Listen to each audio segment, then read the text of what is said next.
Hello and welcome back to another CIE stream.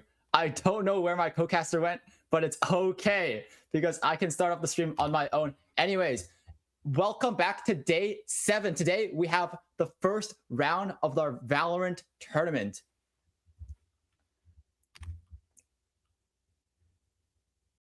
Justin, do you have anything you want to say as my co-caster? I know you're still there. I can't see your cam, but I know you're there.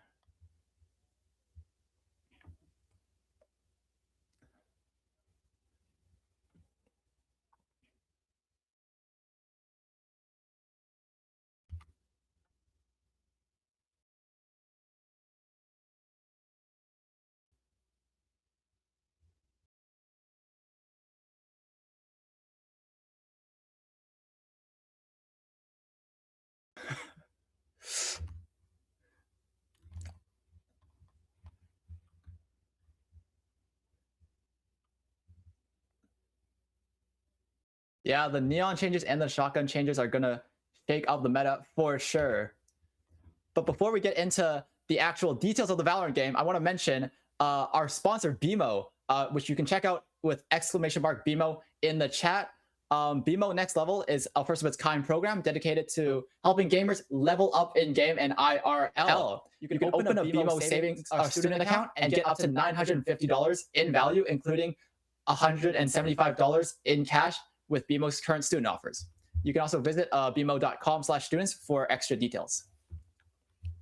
And next thing for BMO is also the budgeting play. So for all Valorant streams during CIE, we are going to be showing that a budgeting play powered by BMO and BMO Next Level. So for the next 5 3 rounds of CIE, we will be earning $10 towards a charity of that team's choice. The 3 options being the Canadian Red Cross, Feed the Children, or the Terry Fox Foundation.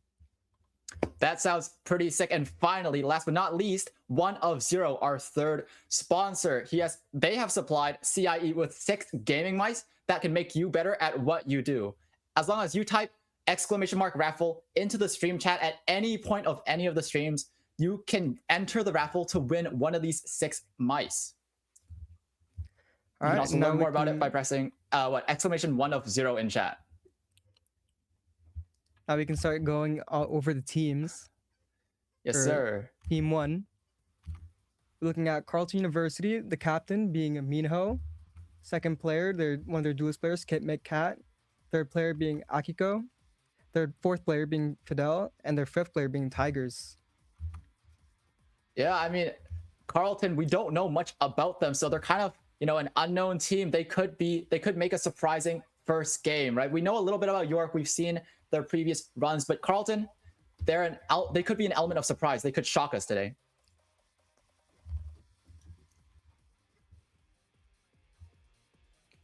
Now for the second team, captain Braden, second player Peep, their 3rd player the Diddler, 4th player Heaven, and their 5th player Zuma. This is a team that I personally competed against in Waterland, and they are also that kind of team where they've had a long history of playing, so they have a lot of chemistry. And from my memory, they don't really tend to play Neon. So this is something that I guess would favor them in the sense that, most teams that are prepared to run that meta, they're kind of more on the safer side, especially going into this map for Haven. Yeah, and like you mentioned, this is on Haven, so we have the chance to see some exciting changes in comps. Yeah, Haven usually, it favors that kind of really early aggression for attackers. Being a 3-sided map and just having the really strong Neon meta before. But with that being gone, most teams would either opt, double initiator, maybe even committing to the double duelist. But I'm really excited to see how people would face that. Yeah, I mean, is there any agent or any kind of strat you want to see coming out of either of these teams today? Yeah, for sure. I think York, when I played against them, they tend to play the Viper as much as possible, especially in the last competitive match that I played against them. They were opting for that Viper Senti Omen, which really favored the map control, making sure that they have enough util for retakes. That kind of pace is, close to that identity. So that's something that I'm expecting from them. For Carlton, though, there's really not much to say. I think that they might just be playing a traditional setup, still sticking with the Omen, maybe switching it up on their duelist players. I haven't really seen much on their side of the team, but getting an entry duelist like Jet is really important. Making sure you have flashes follow up, and the Senti could be anything. I think Tigers historically has played Vise a lot, but Haven's not really a map that you see Vise on. I mean, yeah, and also look at that on York. There's that Viper you mentioned, but they might even be running a double controller setup with the Viper and the Omen, which would be pretty interesting. Yeah. So it's really going to be important because being on the attacking side, you're not going to be favored playing with a double controller in Haven, especially because you're not really have that much util to be able to brute force take sites. So you really want to be able to work the map, have that kind of confidence in your spacing. And it's really going to be up to Carlton to make sure that they don't give up too much rounds because, trying to attack this double controller setup is just going to be a lot harder. Yeah, and it looks like it's gonna be double controller versus double duelist. Which one do you think is a stronger has an advantage over the other comp? Just knowing how York has played in the past, I think they're a lot more methodical, especially with the time that they probably have put in, making sure that this comp continues to stay good. It's a lot of cat and mouse. It's really just making sure that you're not giving up those early picks, making sure that you're abusing this Viper wall, making sure that you're getting inserts in, and you're really just making sure that you're not going to be able to get punished as easily from the defenders. I mean, yeah, they are starting on attack, so this might be their favored side with that double controller setup. Yeah, heading into the game, York Varsity does have the double controller to play with. It looks like they might be going for, kind of a defaulty setup with the Viper wall down A long. Or down A short, I mean. Yeah, this is the kind of wall that, cycling, you're going to lose a lot of that A info, especially if you usually have a Sova playing on the A cross. That's the kind of role that will get, really antsy, realize like, hey, we need more information on this side. And that's the kind of conditioning that York is looking forward to. But inside of Carlton, they're looking early to start with this heavy C take, maybe getting to punish the Chamber and the Sova.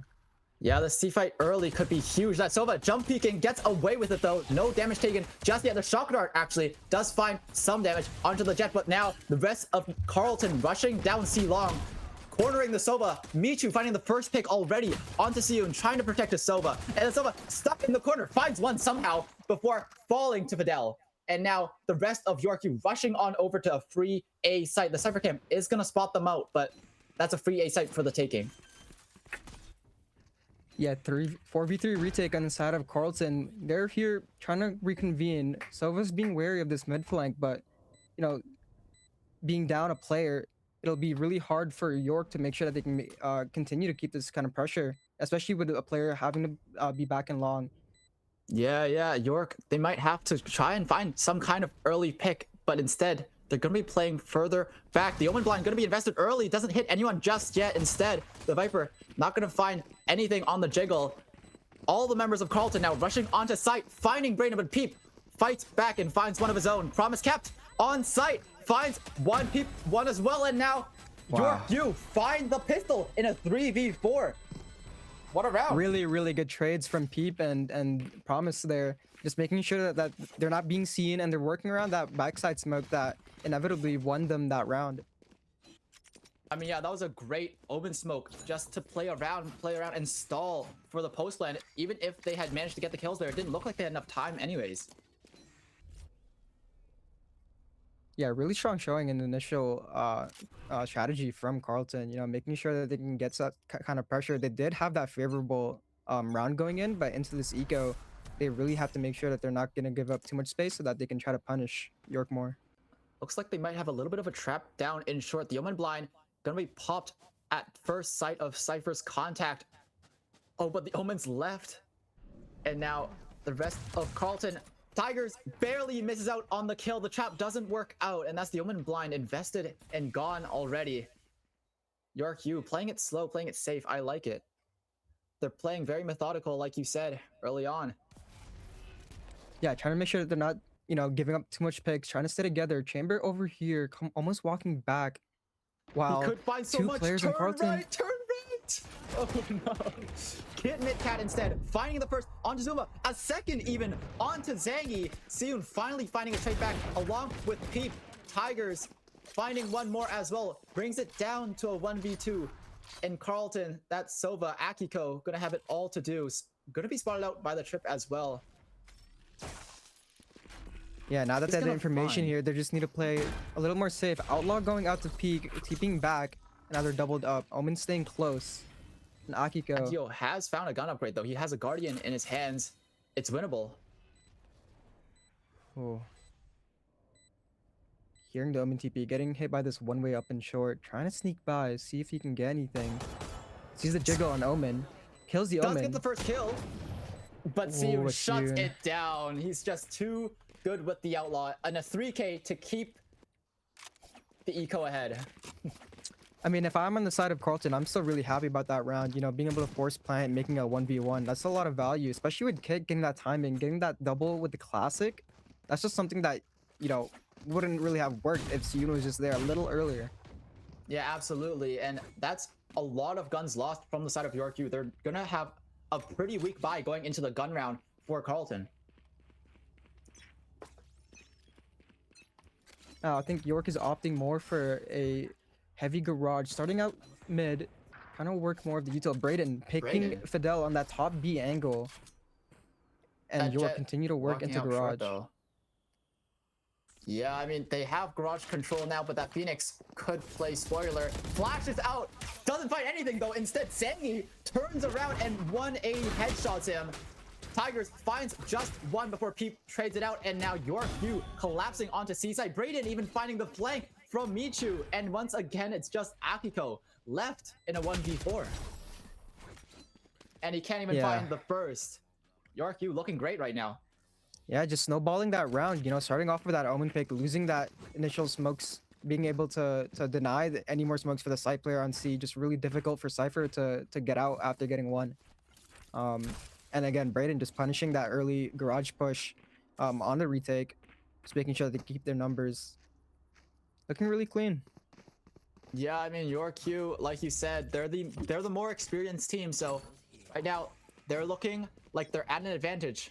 Carlton, though, they might be looking to make some kind of play down mid.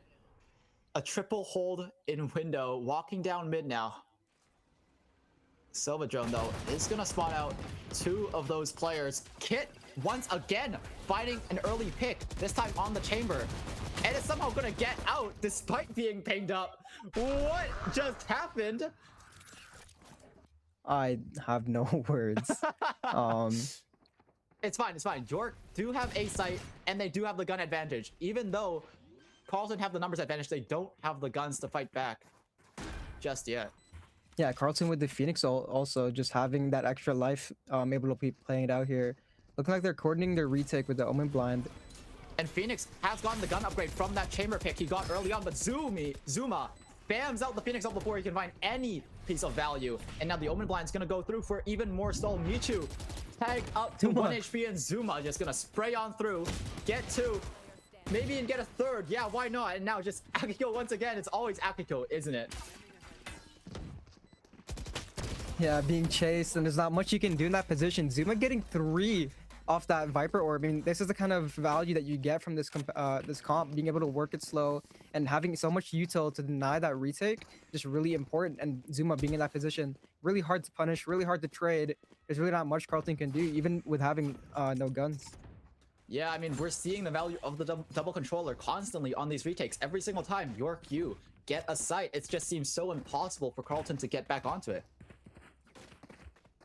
York opting for the heavier C push this time. You know, 2 players having to be respecting this Viper wall. It's really strong on the side of York, but Carlton could have the chance here, being able to play on the fast rotate.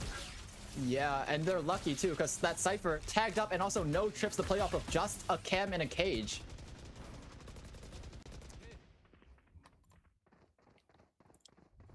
I mean, York it trying looks to like run York gonna back. back off of that. Too much pressure, it seems, but Michu holding down this A short line could catch the Sova, but the Sova drone, it's smart. The Viper though, creeping up on B, spotted out by the Sova, gets the kill anyways, despite being Omen blinded. That's a lot of space created for York. Yeah, you can see that their Jet now is being aware of this A main push, and York is deciding to rewalk back to their insert on C with Chamber, and Phoenix just being in garage on an island by himself. Omen and Jet sneaking up on his door, getting ready to possibly C-split with the rest of the York members. Walking up, seeing the Phoenix, killing the Phoenix. Really it's close a little from bit messy, Kit. yeah. And now That's it's just left York onto the speeding up. Cypher.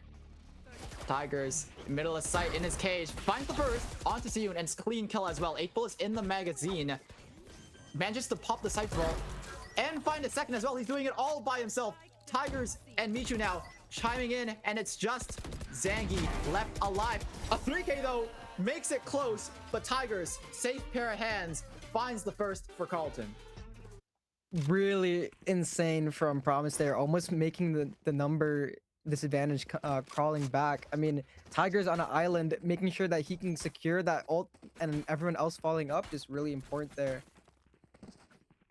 I mean, yeah, it was completely just a solo play from Tigers that managed to save Carlton in that round. It looked all but over, especially after York 2 managed to just take garage control so easily with 0 losses. Yeah, York is getting a lot of value on this wall, you know, forcing players. And now that they're opting to, you know, maybe challenge and stop this short insert. No, but Jet, Menchu getting a nice shot on Peep, catching him. But are they aware that the Viper is already up long? Walked up's gonna hear the Jet walk away, but does he know about the Cypher on site? He's gonna spot out Cypher trip, and the rest of York awaiting to see if they continue progressing onto this A site. It looks like they will. Slowly creeping up A short and A long. It's just a Cypher on site, but he does have all his util to play with. And we know how he can hold on to sites. Cypher trip broke now, so he knows there's one on site. Second one caught though. And nothing found just yet. It looks like Tiger's just going to be forced to back off. The way York are taking the site just makes it so hard for him to hold onto it. And the Silva even going to be popped to deny the spike plant, but doesn't find anything. And it looks like it's going to be a 4v5 retake once again. Siyun finds a pick on Heaven. Evens up the numbers. Brayden as well. Blend up in hell, but it doesn't matter because Zuma and Siyun are just so good. The crossfire is just impossible to break. Yeah, York, even being down a player, just really aware of where they are positioned and being able to capitalize on these picks. Siyun getting that opening pick on the Heaven player, continuing that momentum, and everyone else following up, even with Brayden blind in the backside, you know, it just all falls into place.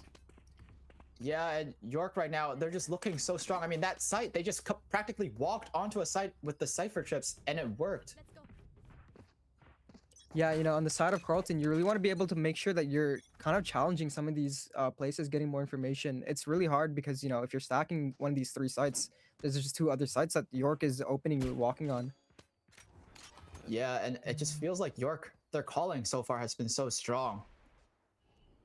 They've been able to play the map so well, exactly to their favor, and now they're going to be taking a peek at B, spots out Michu.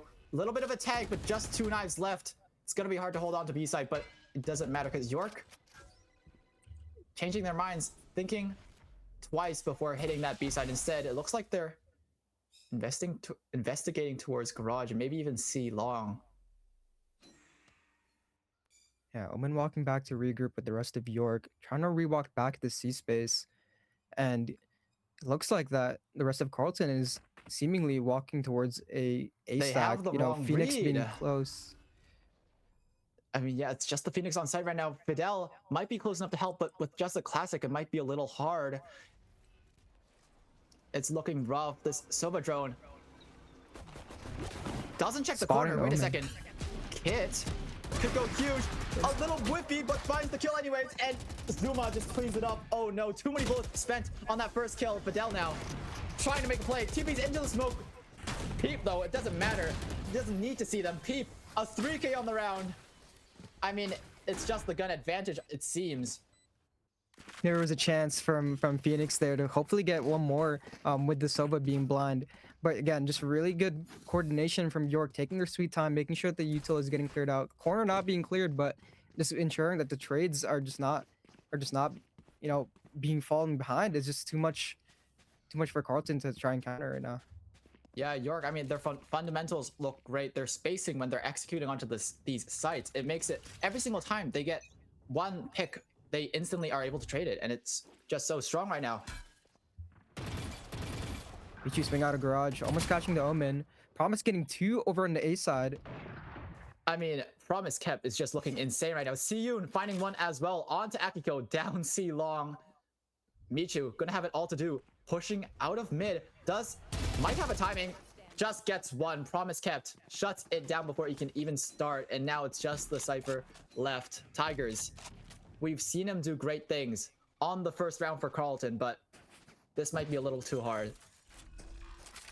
Yeah, with all your utility being set down on mid, you really don't have much here to work with. No cages, getting droned out. Siyun getting caught on the jumping. Deagle, but both players aware that he is in this corner. Runs up, gets shot down by Promise Kept. 4 kills in the round. Promise Kept is popping off. I mean, he looks unstoppable right now. Every gunfight he takes, he just wins. 11 and 4 in the game so far. And Carlton back on an eco round. I mean, last round we just saw that they're trying to challenge that Viper wall, make sure that they can get some sort of value in that space, and they just shut down easily. So there's really not much that they can do now, outside of re-challenging it again. I mean, with the Phoenix ult in his hand, trying to start mid here from Carlton, hopefully getting this pick on the Viper. Yeah, they're gonna need it to stop this methodical way that York, you have been playing. That Viper has just been the Crocs, and Brayden once again so good with the util and with the aim, shutting down Michu instantly, and Promise Kept dashing into sight, finds a first, a little bit messy on the second, but finds it anyways. Kit gonna find just one with the Phoenix ult, brings it down to a 2v4, but I don't know if he's done enough to make it winnable. Yeah, Viper taking their sweet time, hopefully going for a late lurk here on the garage fight. 3 players on defense. Siyun missing the op shots. Peep swinging back. Brayden punishing. No. Akiko coming out despite getting Peep, but getting traded out by Zuma. Again, just too many players on the side of York to fight back. It's looking messy right now for Carlton, unfortunately. York, they just look unstoppable. The way they're playing and the way they're taking these gunfights even. I don't know. What do you think Carlton need to do here? I think Carlton needs to start making sure that, you know, their utility is a lot more coordinated. They can look at fights and make sure that their retake is a lot more communicated, because I think so many people are just dying too fast, too early, and there's not really enough to scavenge once these deaths are happening on the map. Yeah, I mean, it looks that way for sure. Fidel gonna hear the noise and back off. Play back site, or play further back from the smoke in C, but he's all alone. Carlton haven't moved an inch. Yeah, and York just being on this totem pole, holding this A push, just taking their sweet time with the rounds, being up 7, letting this op work the line, and Omen just, you know, trying to get some information, may get caught out by Siyun. Yeah, I mean, we've seen so many picks from Siyun down C long, just from Carlton trying to get jump spot info. Akiko constantly getting caught.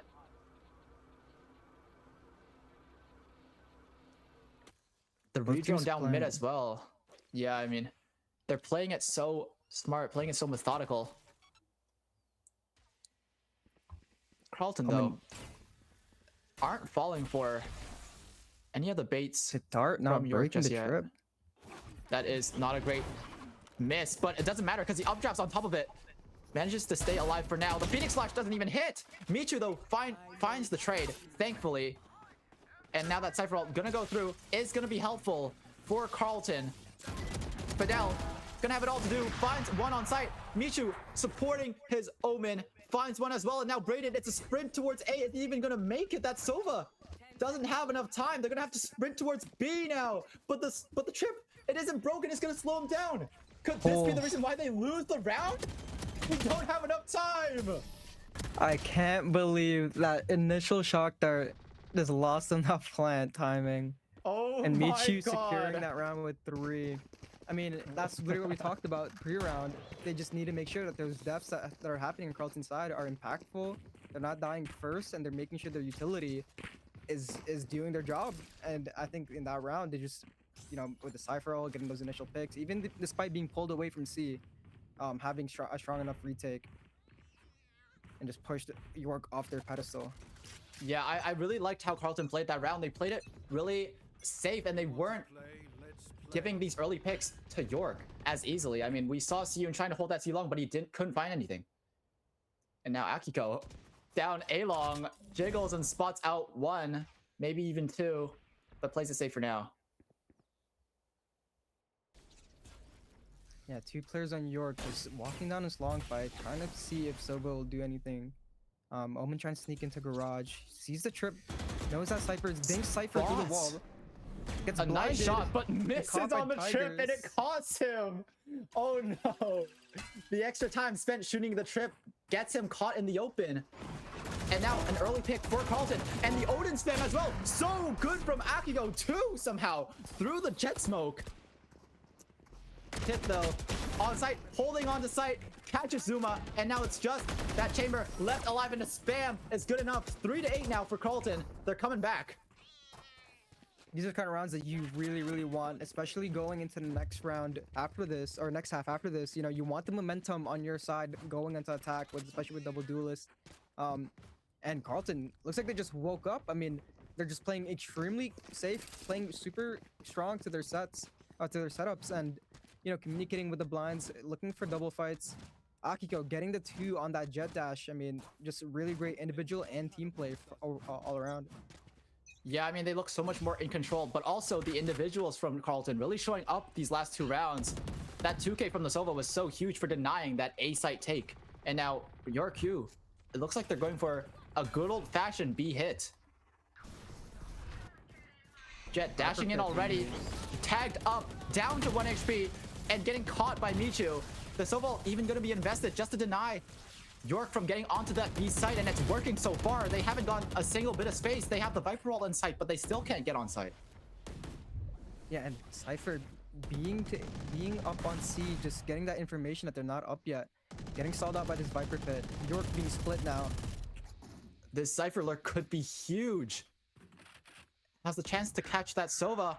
Tigers. Here's the spam. And gets the Sova. Now, behind the Viper, Brayden somehow still finding 1. Evens up the numbers just a bit, but goes down to Akiko's Odin. And now it's just Peep left alive for York U. Just Peep to try and save the dreams of 9-3, but it doesn't happen. 4-8 for Carlton. I mean, that's pretty good considering how this half started. Yeah, winning those last 3 rounds, being able to win pretty much every kind of round, you know, starting with the slow push, being able to stall out that B rush, and being able to stall that initial A push that York was really good at in the beginning of the half. It shows that Carlton is really just started being able to counter, and being on the attacking half, York has to be able to, you know, shake off those 3 rounds, see that they're still up 4 rounds, and be confident in their setup here as well.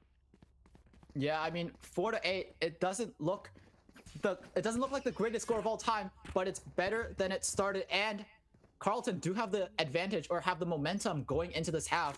So they're gonna want this pistol if they want any chance of winning this game. Siyun walking up, catching a Cypher, being swung by Sova, TPing away, and Tigers Takes running a up, lot of looking damage, like a though. C-split from Carlton. Yeah, and now Brayden tagged up as well. They know exactly where these 2 members of York are, and now Carlton actually gonna back off. They're gonna play to rotate towards A, but Carlton, are they? No, not Carlton, York. Are they reading this? That Sova already rotating back towards A. And Yeah, 2 the members mid-walk walking down mid as well. You know, York being starved of information, getting this timing on the Carlton players, catching the Omen off the blind, seeing the Sova. and Finds Tigers the Sova as trading back. well. 3 quick picks for the side of York, and now it's just Kit and the Jet left alive for V2. They do have the spike, but this fight is just way too hard 3 members of York rushing towards them in their own spawn kit. As if Phoenix Flash to play with doesn't find anyone off of it. The Frenzy though, he's pretty good with it. Can't find anything but that first pick though. And the pistol goes to York. I mean, York, even after the initial pull, were really aware and, you know, decided to take the risk, took the gamble, got the timing on the Carlton players rotating towards A. They're just really fast at making those decisions, and just being able to follow up with the kills really important. Yeah, I really liked how York played that round, and it looked really well read. As soon as we saw Carlton starting to withdraw from C, we already saw members of York walking down B, moving towards A, and also that proactivity is what won them that round. Walking down mid there, knowing they had the space to play with. Peep, nice shot onto Kit Midcat and onto Akiko. I mean, get your ecos, man, get your ecos. Ooh, Tigers, nice shot. Getting the outlaw on C. It could play a factor in this round. It's not over just yet. 3v4. It's not done and dusted. Brayden though, I mean, catching almost 2. Gonna run at him with the classic now. Right click doesn't fail him this time. And now just Fidel finds the first, and that's all he can find. Doesn't matter how you got it. I mean, you won the round. That's it. That's all that matters, you know? Yeah. I mean, on the side of Carlton, they really need to make sure that they're gonna start, you know, to get these rounds back, maybe start working towards this A side, get more information, get more, continue pulling the players on the map. It's just so unlucky because, you know, with the Viper util and the Omen being separate, you just kind of you're gonna be met with a lot of stall pretty much anywhere where you go. And if you're not really working this A space, forcing the Sova to get off the line, it's gonna be a really hard time getting anywhere else. I mean, it looks like they heard you because they're going for that early A space, forcing the Sova off the line. And now they're droning down short, taking a lot of space, but it doesn't look like they're going to invest towards A just yet. Trying to maybe force a rotate off of York. It's going to work. It's going to pull the Omen towards A and also leave B site completely open for the taking. Yeah, York trying to prepare for this initial 3 A-man hold. But Jet holding that short line, still retaining some sort of information, and Viper getting inserted in close garage. Sova dart to see if there's trip. Yeah, any cipher or chamber trips, I guess. But Brayden with a shotgun here could be deadly. I mean, Carlton, they know something's up. You know, it's a little bit too quiet in garage, but they know something's up in garage. They don't know something's up on A. They're moving towards the 4-man stack for Carlton, or for York. Carlton speeding up. Phoenix flashing jet dash, but being met with an Omen blind. Promise kept on top short, getting 2 getting shot out by Tigers from the short smoke. Yeah, Akio gonna go for spam, but he can't find anything. York, 3 members of on site still. Fidel finally finding 1. Peep though, fighting back, finds a first, gets a gun upgrade as well. Peep swinging out, finds a second and the third. 11 for York, and that's the bonus 1. Again, that's just the kind of proactivity that we just saw from York in early rounds. Just having that early call, you know, being able to rotate onto A. Carlton just being too indecisive or just being too obvious maybe on the read, just meeting 4 players onto that site.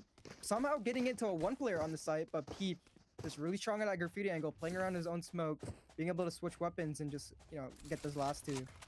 I don't even know how Peep managed to stay alive for so long after that first kill, but I mean, it worked out in York. They're up to 11 now. Carlton, their backs are against the wall.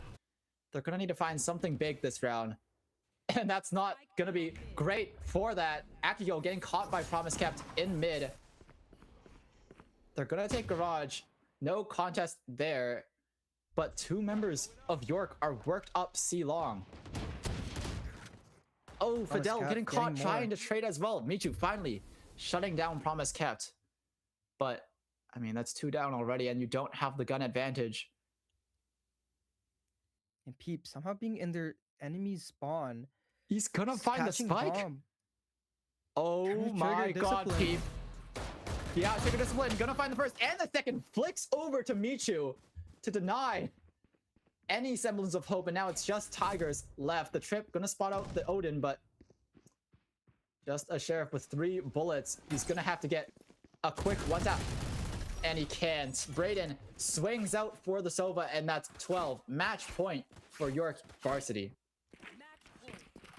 York just continuing to attack these gaps, find these little timings, which are just snowballing these rounds into, you know, these individual plays. Super strong from their defensive side, especially where Carlton is, you know, really trying to figure out what kind of util they need to break out some of the setup, try to pull players, but York is just getting way too ahead of them. Yeah, it looks like everything they're trying to go for right now, they just keep getting picked off by like Promise Kept or Peep. And, oh my god, there's so much util to deny. Yeah, I smoke, mean, Molly, blind being committed, and a 3-man shooting ground on this line, and catching Pitmaker through the smoke. Peep, come on, man, you're up 12. 5 seconds, finds the 3rd, give him the 4th. Can't get the 4th soon. Finding Tigers, and it's just Fidel left alive. The Jet misses the dash, but swings out and gets the kill anyways. 13-4. York, a dominant first win in the first round of this Valorant tourney. Yeah, just the kind of performance you would expect, especially when you have that kind of comp and that confidence in that comp. Even if it's an attacker half, you want to be able to control that pace, and that's what York did pretty much all the way up until, you know, even into the second half.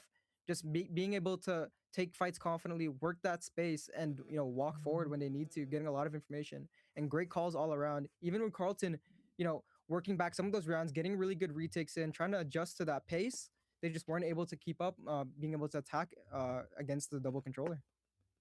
Yeah, I mean, it's like you said, York, they're known, they've made deep runs before, and we really saw their experience throughout this game. Brayden, their IGL, their Viper, I mean, he was popping up on the aim, he was popping off on the reads. They looked so in control, except for, you know, the back half of the first half, but, you know, they were mostly in control the entire game. Yeah, kind of fights that, you know, it's really difficult to understand if you're not playing, but most of those communications, you know, it's really strong for their side, and you know, they'll be continuing on. Yeah, I mean, after that first game, I'm excited for what's next. But first, we're going to go to a break, and we'll see you back for the round 2 of this Valorant tourney.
Hello! I've lost my co-caster again, but it's okay. Welcome back to the stream today, or right now, we've got another great best of one for you. This time it's SFU Iris versus U of T Varsity. Justin, do you have anything to say about this matchup?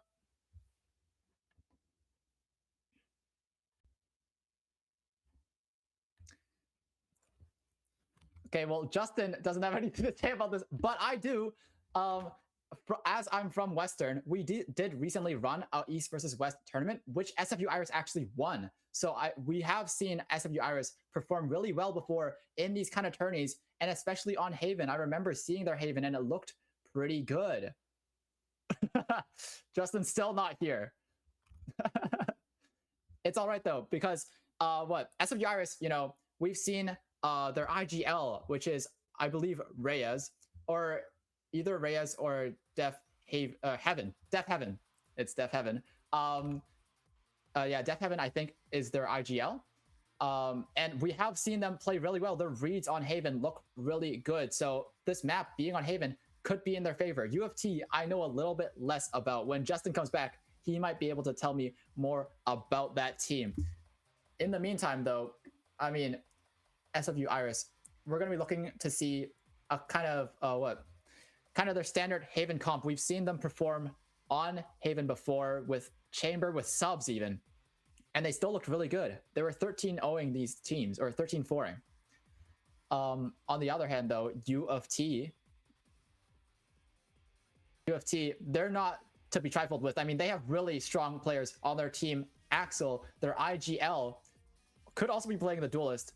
I'm not sure. And they normally have even a pro player, GC player, Sin, on their team. I mean, today she can't show up, but in her place we have Crimson, who, I mean, they have Sin in their name, so they could be just as good, if not better, you know? It's Sin plus Crim, so, we'll see. Okay. In the meantime, remember, you can enter our raffle, exclamation mark raffle, by typing it in the chat, and win one of 6 of these mice sponsored by 1 of 0. Okay, anyways, getting on to what we're gonna see today. It's just the best of one, so early days between these both of these teams. SFU Iris, U of T, I mean, these are teams from across Canada, coast to coast. This could be a huge match. First look at how these teams fare against each other. I have my money on SFU Iris. Maybe I'm a little bit biased. I saw them in that Western tournament, and I saw how they were crushing. They were dominant on Haven. But U of T Varsity, I've also seen them play before. I haven't casted them, so I know a little bit less. But the names that I see here, they look pretty good. And yeah, this is going to be on Haven once again. I mean, the last match we saw on Haven, 13-4. I mean, the score doesn't say everything, right? That match looked really close at some points. Carleton were looking like they were going to make a big comeback. So we see how important the agent comp is for these teams. Especially, we saw how dominant the double controller was up against the double duelist, and how York were able to have their way with Carleton throughout the map.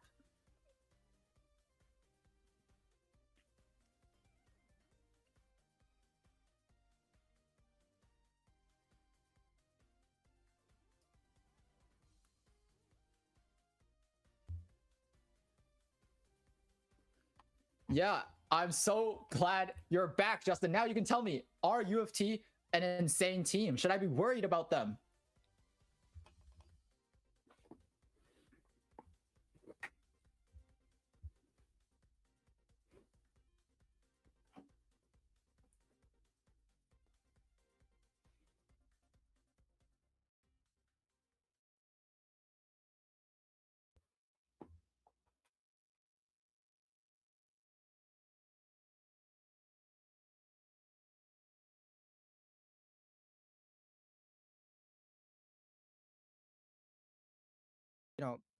Be able to take fights confidently. I think they might just run the double duelist. And for SFU on your side of things, I haven't seen them play, so I'm wondering if they are going to be doing the double duelist as well, or maybe opting for traditional double initiator. I mean, yeah, if I remember correctly, I think they had a double initiator comp, but I could be forgetting. Either way, I mean, both these teams look like they're going to be really strong, and I'm really excited to see if we have a much closer match this time. I mean, we know last match, not as close as we would have hoped, but I'm hoping this one maybe bring it to OT. It's a best of one. You can do it. I'm okay with it going over time. In the meantime, though, yeah, Justin, for now we'll just be going to a short break. So just stay and just be ready for this upcoming game. Stay excited.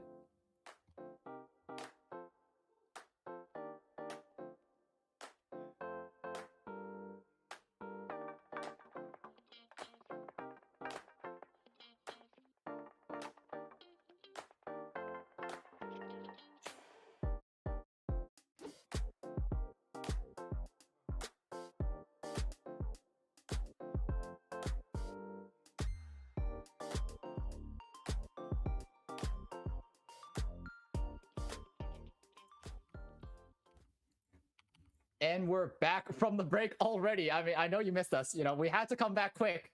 I was worried you guys would run away, I mean,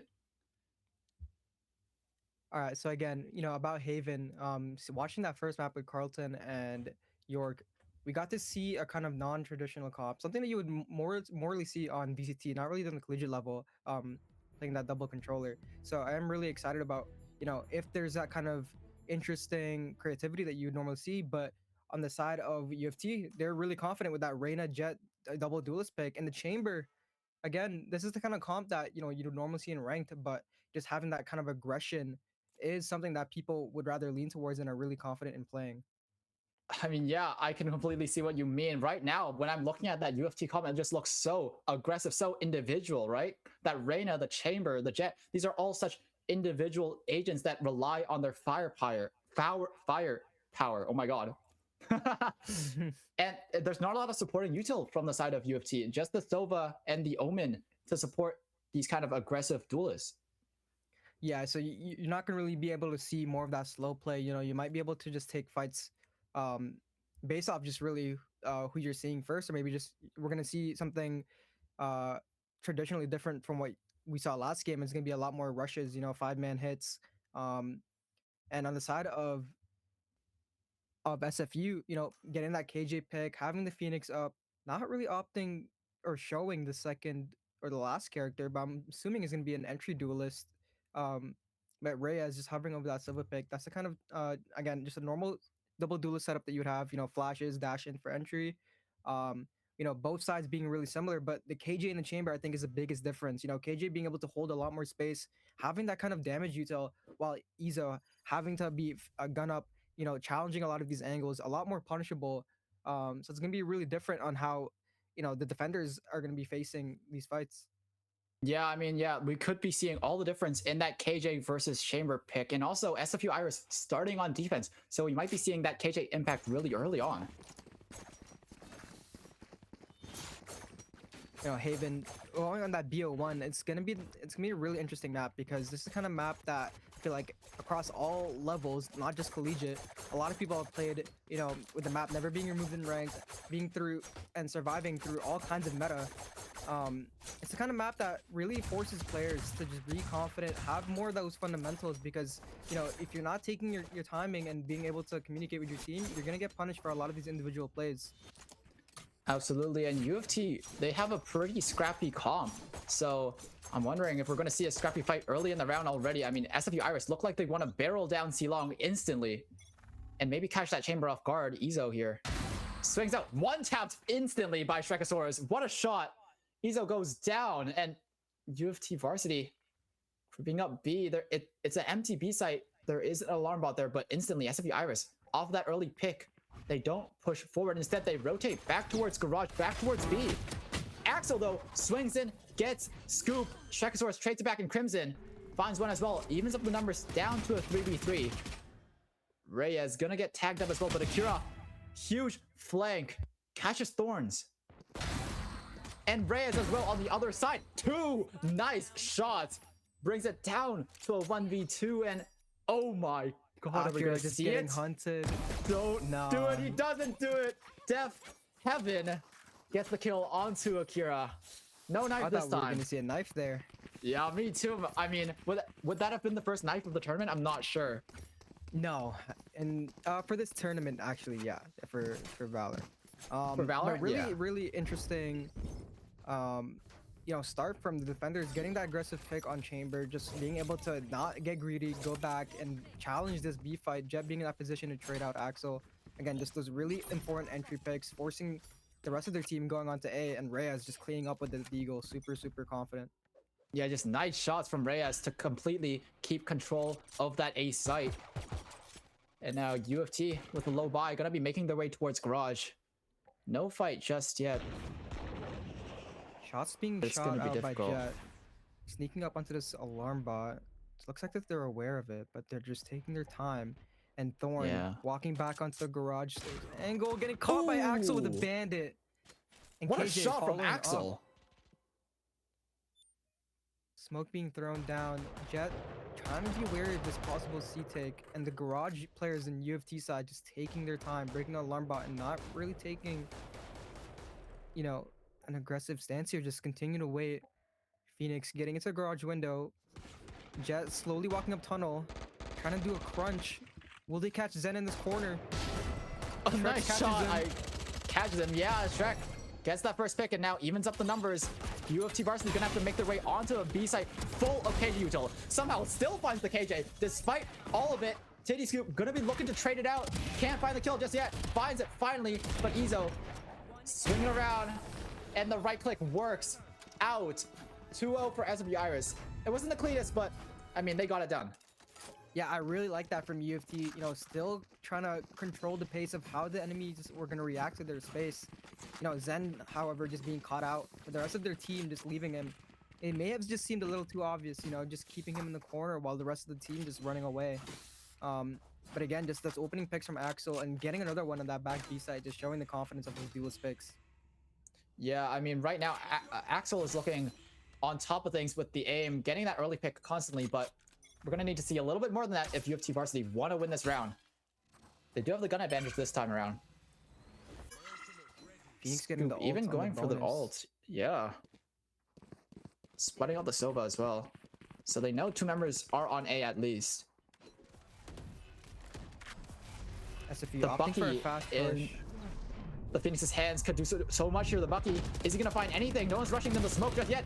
Shifts in the night, actually. Crimson passes by, and Thorn gonna find one back, but Akira, so good. Finding that pick brings it down to a 4v2, and just two members left of SFU Iris with the Outlaw in hand. It's not gonna be able to do much. Akira, nice shot, and Death have been last alive. Can't find the kill. Akira, nice 3K on the round. Clean gun round, really, from at UFT Varsity. Yeah, I mean, that's the strength that you have with this double duelist comp. Just being able to commit and still win out those easy fights, making sure that they're really taking the fights confidently with the flash and the dashes. Even with the side smoke getting thrown down, you have the side player. It just really isn't enough when you have that kind of gun disparity. But now with the defenders having the Phoenix Cell and opting for a triple A hold initial, maybe they might catch UFT's decision to go back to A. Yeah, I mean, this looks like a great read from SW Iris at the moment. This early A push could mean everything. That dart gonna be instantly broken as well. Scoop now with the Phoenix Slash out in hand, catches out the Reyna and catches out Crimson for an early pick. Phoenix not leaving, gonna be popped now. Gets a second onto Zen. Somehow Axel getting a trade onto Reyes, but still tagged up. And with numbers advantage, SW Iris, they're looking in control so far with Spike dropped as well. Down A long, Dragosaurus peeking with the op and catches Axel. That's their big fragger down, and it's just Akira and that Chamber left in a 2v4. Their work cut out for them. This op hold down A long, it's going to be tough to break. Yeah, Izo just getting close to this angle. Maybe aware of this op. Not getting punished by the Jet, but for the reswing. Second time around. Oh, nice shot. Getting two on the A long swing. Suspects a short push. There isn't one. But 40 seconds to play with. It's not over yet. Akira could save this round. Yeah, KJ just playing towards it A, having the util up on from B, deciding to double up and letting that turret go down. You know, there's a lot of gaps that are possibly being taken by Akira. But jiggling out, seeing Thorn, but Thorn just getting the shots off on Akira, securing that 3-1 lead. I mean, yeah, Akira had a chance there. He had a great timing. Thorn was starting to doubt. Like, you saw the seeds of doubt sowing in his mind there. He was starting to flick right, but it's okay because he got the kill anyway, so doesn't matter. And that's where the strength of, you know, the defender side of this map is. When you have a comp like what UFT is running, you can kind of predict and kind of understand what kind of hits that they can go for. Especially for that initial A control, having the Phoenix there, especially with the extra life with that ult, being able to kill those two players for pretty much nothing, getting back those orbs, and looking like they're opting to do another stack, but towards the C side, where it's just Omen, trying to Phantom, trying to make sure that there's some sort of information gap on the defenders. Yeah, SFU Iris gonna hold off for now because of that Omen smoke, but now pushing down C long, dashing in even, and Zen gonna find the first, gonna find the second as well. Woo! The third even onto the Omen with the op in hand, opens up the C side completely, and that's SFU Iris lost. I mean, that push looked so good until Zen just took over. Crimson getting the floor, trying to clean up, spotting the Sova in the spawn, trying to run at him, jumps and kills him on the landing. Okay, that's just ridiculous.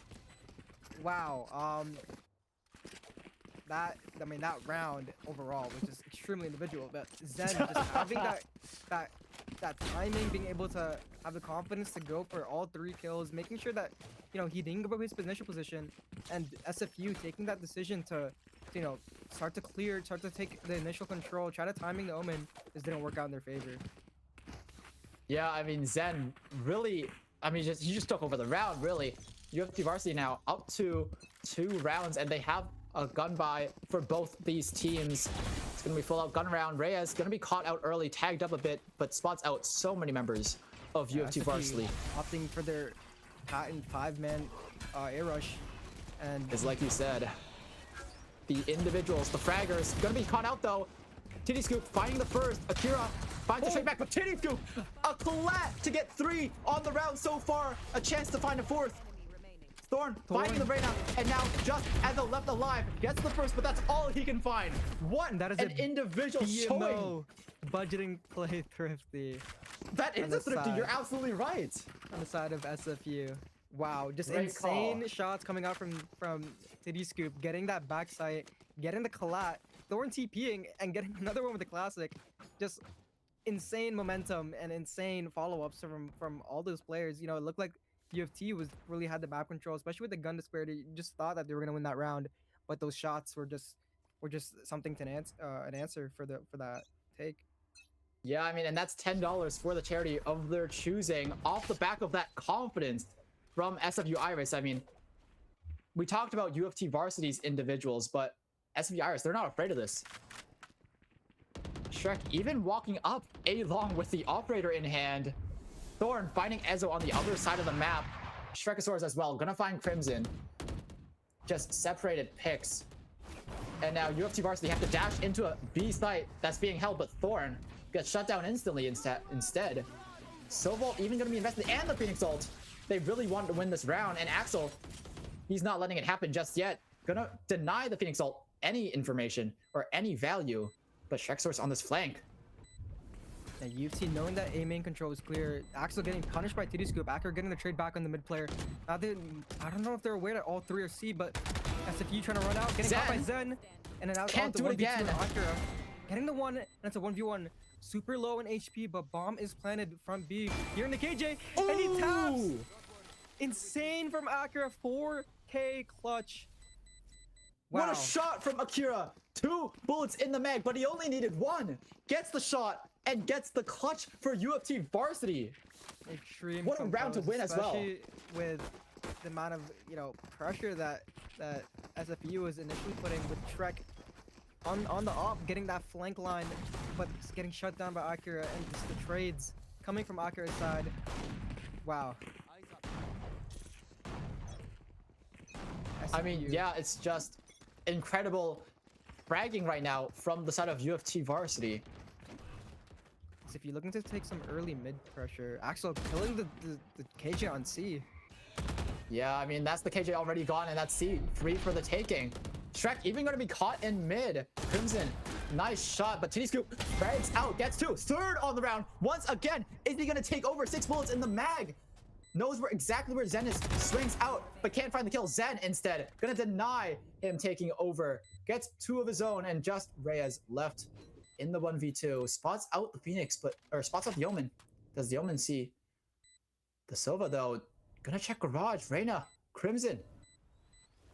Doesn't suspect anything just yet. Zen actually looking the wrong way, but it doesn't matter. Zen, nice shots all around. Evens up the score. 4-4 now for UFT Varsity.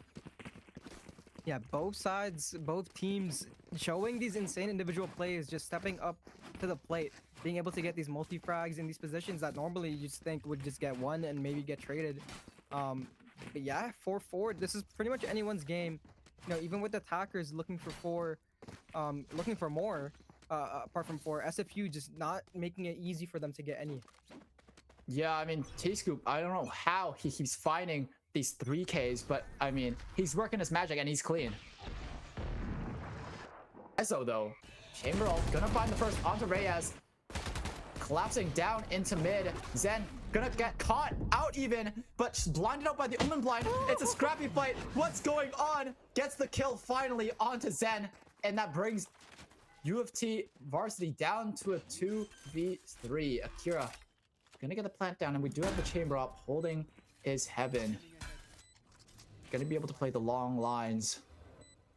Yeah, SFU having a lot of time to retake, having 1 Vandal, giving it to the Phoenix, and the Phoenix having the ult, essentially having 4 lives for this retake. But UFT opting to split.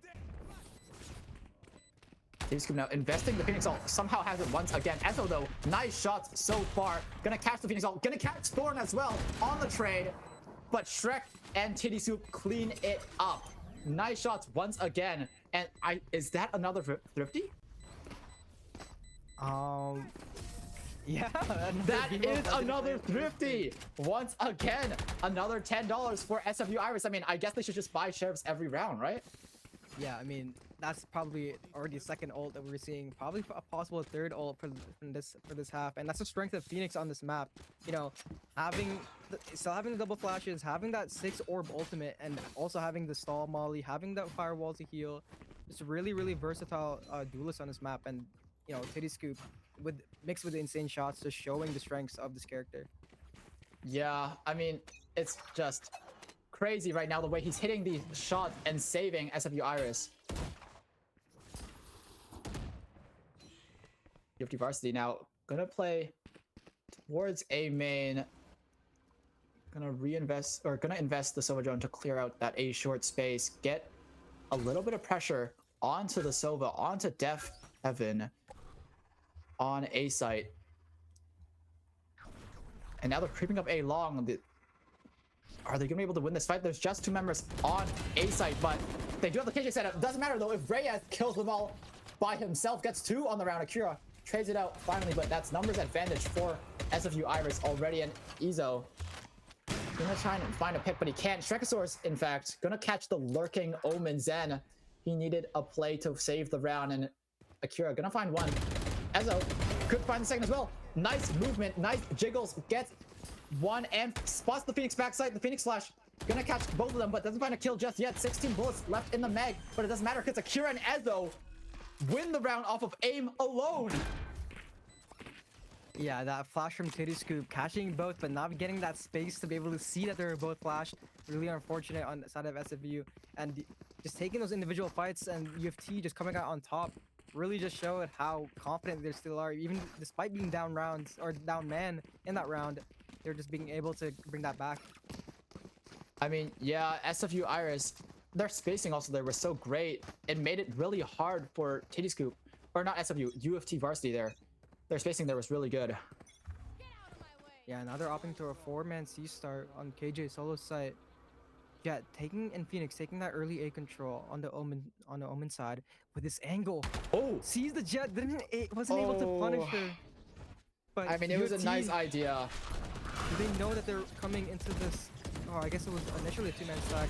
Thorn in the backside, getting caught in this corner, getting shot out, blinded, still killing Crimson. How did he get that kill? TPing out as well. He gets out safely. Okay, I guess good for you, Thorn, but gonna reaggress into the smoke. Sova even invested to deny the plant. Shrekasaurus on the flank though. Wait a second, where'd this come from? Catches the chamber and now brings it down to a 3v3 Axel. Gonna catch Reyes though, a little bit too far ahead of his teammate Thorn.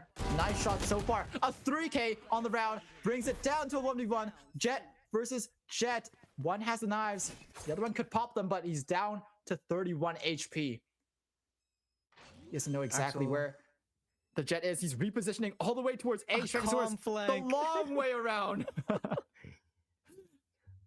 I mean, this guy's a fan of EG. Do either of these players expect this? 20 seconds left in the round. I mean, Axel kind of leaning towards this spawn possible timing. No, still checking to his garage. And Shrekasaurus looking like he expected a rotate, but this is going to be difficult. Axel could be anywhere right now, but this angle is so unfavorable. Shrekasaurus could catch him out in the open. Turns around, but it doesn't matter. Shrekasaurus with the knives clean and gets a 6th for SFU Iris. I mean, these rounds have just been going back and forth. I mean, both sides of the game there. Jet having a 3k, Shrekasaurus ending that with a 4k clutch.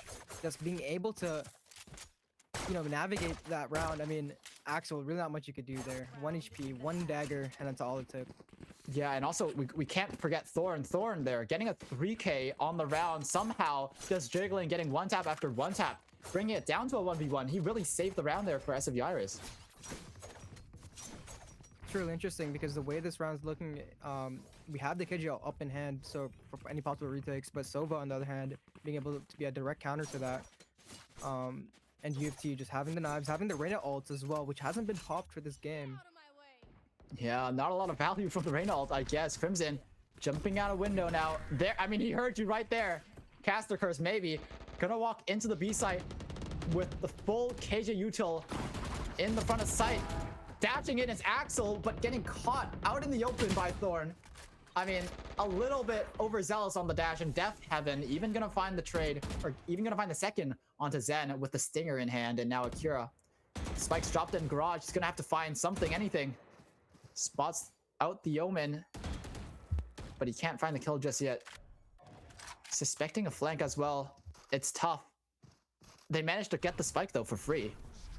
SFU Iris happy to play for the numbers. Happy to let them get the Spike. And now, UFT Varsity, are they going to try and reaggress into Garage? I mean, they could. Crimson, a little bit of spam, but they're going to back out. Instead, it looks like they're going to... Taking their time, trying to be aware if there's a possible gap in their flanks, especially for the C side. Rewalking yeah, they're back just trying into to Garage. bait out anything. 30 seconds left. And Ezo getting caught out on this front B, pulling some B players, but Reyna being able to get out. And look at that Jet down a C long. I mean, Shrekasaurus just gonna get a free pick onto the Spike Planner and a flawless round. 7 of 5. What a way to end the half. That was going back and forth for SFU Iris. Yeah, I mean, mentally, it's gonna be hard for UFT to, you know, accept that kind of loss unless they are more defensive sided. You know, this map just being able to favor those 3 lanes, but not being able to capitalize this round. They need to make sure they can get this pistol. But again, the benefit of the chamber is being able to have an offline, have an outlaw, you know, any kind of strong weaponry, and you're essentially just being able to secure those picks on really, really great spots. Phoenix not really being a direct counter to chamber, but it should be still somewhat favorable. And SFU leaning towards the C hold with an initial 3-man, while UFT are opting for the 1-3-1. Yeah, I mean, we saw the value of the KJ on that last round. That B site was so hard to take because the KJ util was all over the place.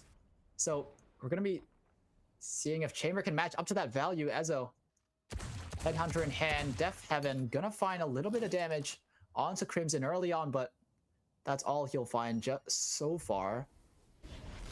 The rest of SFU Iris, though, creeping up C long.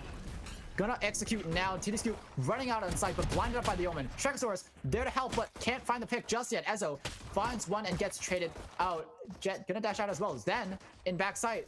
And Crimson as well, peeking out of Garage. And now it's just Thorn in the smoke, left alone. I mean, Thorn, it's a tough situation to be in, and Axel just gets the kill. Death Heaven left all on his lonesome now.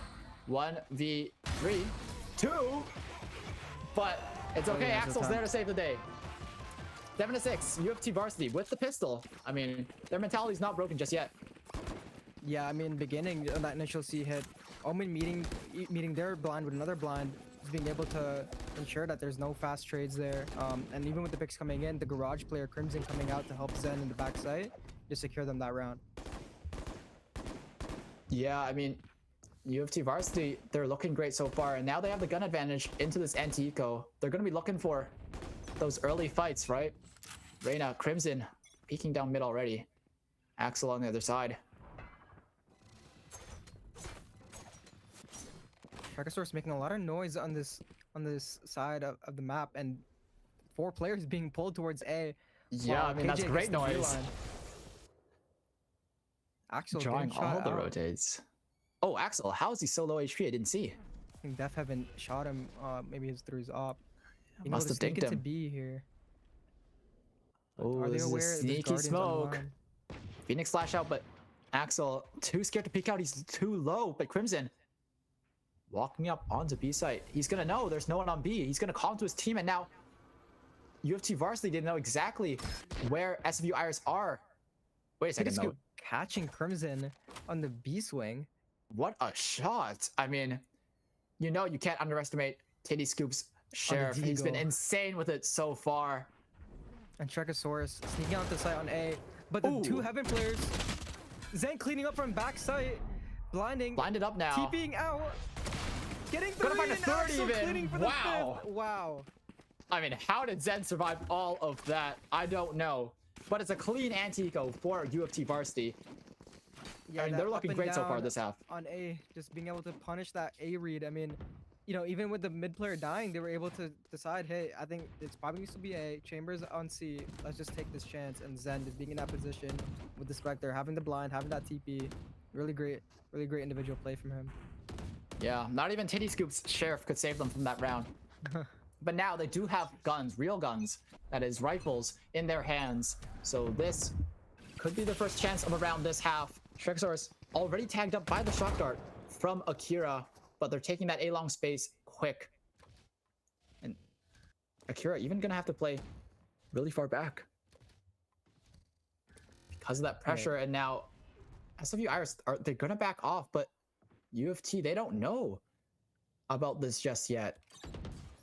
In fact, they might get caught out. Instead, they're rotating over to A now. SW Iris drawing those rotates. But are they aware of this op on this line? This op could be the difference of a win and a loss. Ezo here, Outlaw actually in hand, can't find the first pick, and now they know he's there. Gonna have to go for the reload. Gets a nice headshot and a second as well. Ezo, nice shots. T-Scoop gonna find one as well, and Thorn trading it out, brings it down to a 1v3. Crimson, nice shot, jumping around. I mean, jumps for his teammate and gets the trade. If it works, it works. I mean, it's like I'm watching Asuna play. Yeah. We were talking about earlier about the value between these picks. I mean, Chamber's value is essentially just being able to get their one and done, TPing out, but the value of that second, really insane. Especially with the Outlaw. I mean, hitting those headshots, those are shots that normally you just can't hit confidently. You're always aiming for body, but really great showing from Ezo and the rest of their team, just following up, punishing the rest of the players on UFT or SFU side.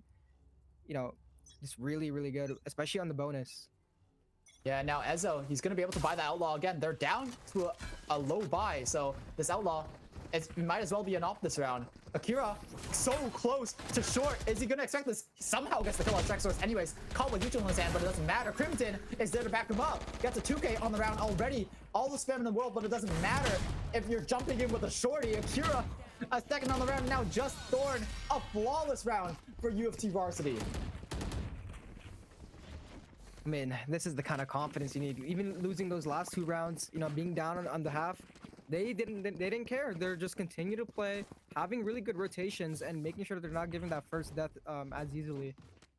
And with the side of SFU having Phoenix, so this is the kind of round where you need to change the momentum. Zen, that's minus, what is that, minus 150? Oh no. I mean, as an Omen main, you know, I can feel for that. It's happened to me before too many times, you know, more times than I'd care to admit, you know.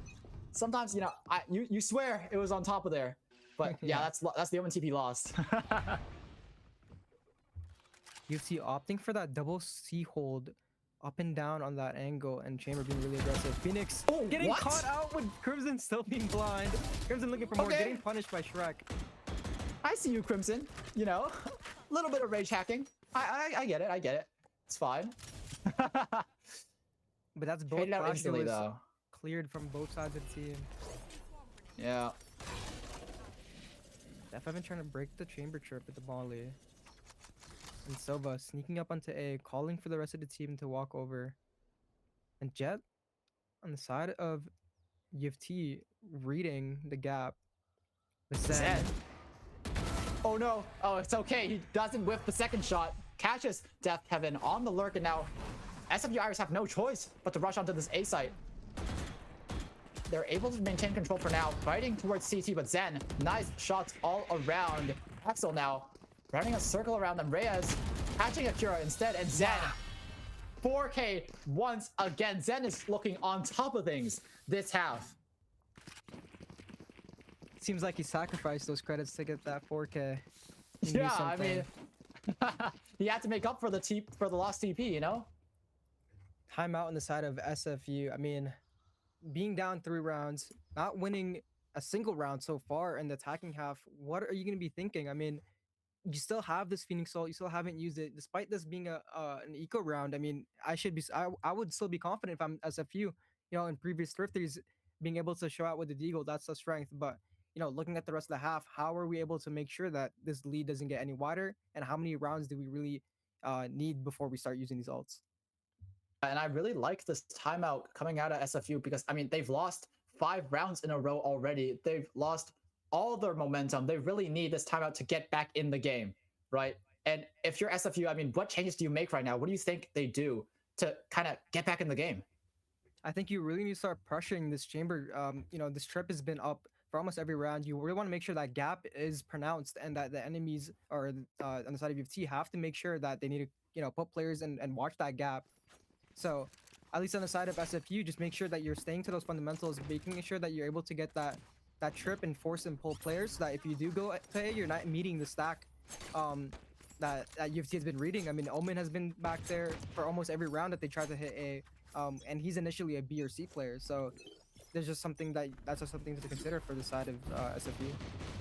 Yeah, I mean, SFU, they're on an eco, gonna go for early B aggression, but they're not gonna take space. Instead, Crimson playing aggro. He could have a chance to catch someone here, but instead plays it safe this time. Doesn't want to get one tapped once again by Titty Scoop down mid. And the Omen blind gonna be invested to re-aggress, take that garage space back. I mean, SFU Iris, they have no space right now.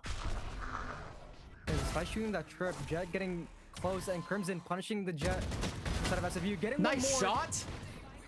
Popping ult, getting aggressive. Axel taking his time and getting traded out by Thorn. Titty Scoop killing Crimson, but Zen trading him back, and it's a 1v3 on the side of Thorn. Ezo punishing him on a garage swing. Yeah, can't win against that off. Super strong from UFT. I mean, even with the trip being broken, Axel, he said it doesn't matter. He just jumped through the window, took back that space by himself, and that gave Crimson the confidence that they were still a front B, trying to look for something. And it was before that, he just decided to swing and get 2 on his own. Yeah, I mean, I really like how UFC played that. As soon as that trip was broken, they instantly retook that space. They had an Omen blind going into garage, and then the Jet dash instantly out. They took that space instantly back, and SFU Iris lost all the space they had, all the pressure they had immediately. Now opting for a 3-man C start with a double up and down, smoking, trying to drone and get the Chamber off the line. A little bit of spam so far. So caught out Ezo as well. Ezo, a rare whiff, but he was flashed out. T-Scoop gonna finally get caught by Crimson. Phoenix Ult finally gonna go down. Axel getting one as well, while the rest of SFU Iris walking up a long. I mean, the Sova is here to contest, but is he gonna be able to hold on the side by himself? Titty Scoop almost manages to get away with it, but Zen, he's clean with it. He doesn't lose those. And now SFU Iris 3v4. They do have the spike. Managed to get it down, and Sova ult as well, but Sova playing a little bit too close for him to get any value out of it. And timing, Thorn manages to get his gun back just in time to catch Axel. walking up into heaven, and now 3v3 evens up the numbers. An Omen TP for info, doesn't spot out anyone just yet. Zen, great spam. That game sense is just crazy. Catches Thorn, low HP as well, but time is running out, and that Sova ult is going to be so good the longer it takes. Death Heaven as well has those swarm grenades. Crimson finding that pick, but Reyes doesn't opt for the Sova ult. It doesn't matter. He has the aim to back it up. The Reyna can flank all he wants, but he's not going to get the defuse in time. Time runs out, and SFU Iris clutch up the round, 8-11. I wonder what the timing was for Crimson to be there in long, but Sova and KJ not being able to see him against that position. But also just, again, really great stall from the side of SFU, just being able to commit and not wasting the Sova out there too. Just really massive from the KJ and the Sova getting those picks. Yeah, I really thought he was going to invest that Sova ult there, but instead he just swung out and got the spray transfer, I guess. My bad for underestimating you. You're him, Reyes. And now they're going to go for that. Mid. Yeah, walk down mid, and Titty Scoop doesn't care. Catches Crimson. Zen trades it out once again. Zen so clean with the trade so far, and now the KJ ult is going to be invested down short, getting that A space completely. Clearing out A long as well, making sure they clear their corners, and now Spike's going to go down now, a little bit late. And now it's a 4v4 post plant.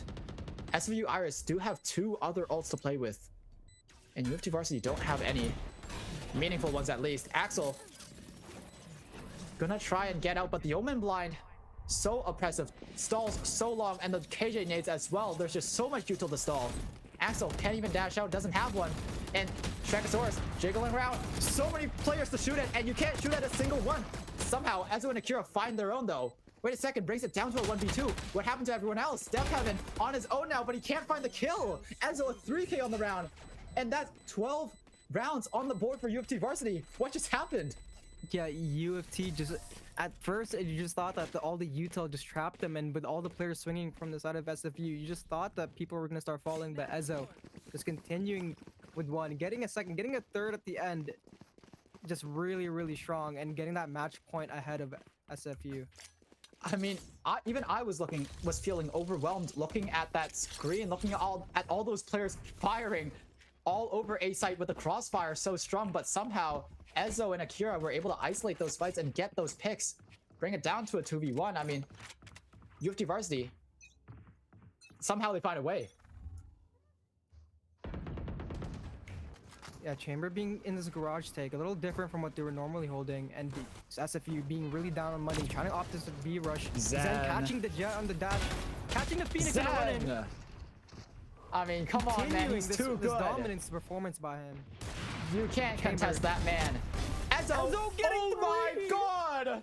A 3k flawless to end around, and the game lines them up and knocks them down. What a showing from UFT Varsity. Oh my god. I mean, that was just, dare I say, a Zen and Ezo masterclass at the end, especially with Zen just continuing to be so consistent that entire game, especially on defense. You know, with UFC winning, I think every round except for one on defense, showing that how good their rotates were, their blinds utility, being able to oppress continuously. And Ezo on that chamber, proving that that pick is better than KJ, just being individually, mechanically insane, winning those picks, you know, with the Outlaw, with the op, and making sure that even with the Deagle, he's continuously getting those picks. Yeah, I mean, UFT Varsity, they had insane aim. They had great positioning, and it was just Zen every round. Zen, Ezo taking over, and it just felt like SFU Iris, they didn't have any counterplay. I mean, yeah, what a great game. Complete 180 from what I would think York was. You know, York was a lot more team play, a lot more strategized, but this game was straight individual masterclasses, especially from the first half. Both teams trading out so many rounds just off the 3Ks, 4Ks, and clutches. On defense, UFC getting that edge out with their team play, mixed with their individual prowess, is just a really, you know, amazing game to watch. Yeah, super scrappy, super messy, but super fun game, and that was great. I mean, that sets it up for the final best of one that we're gonna watch today, right? Which we will see after another 10-minute break. We'll see you guys after the break.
Welcome back to the stream, and this time my co-caster is here already. Justin, let's go.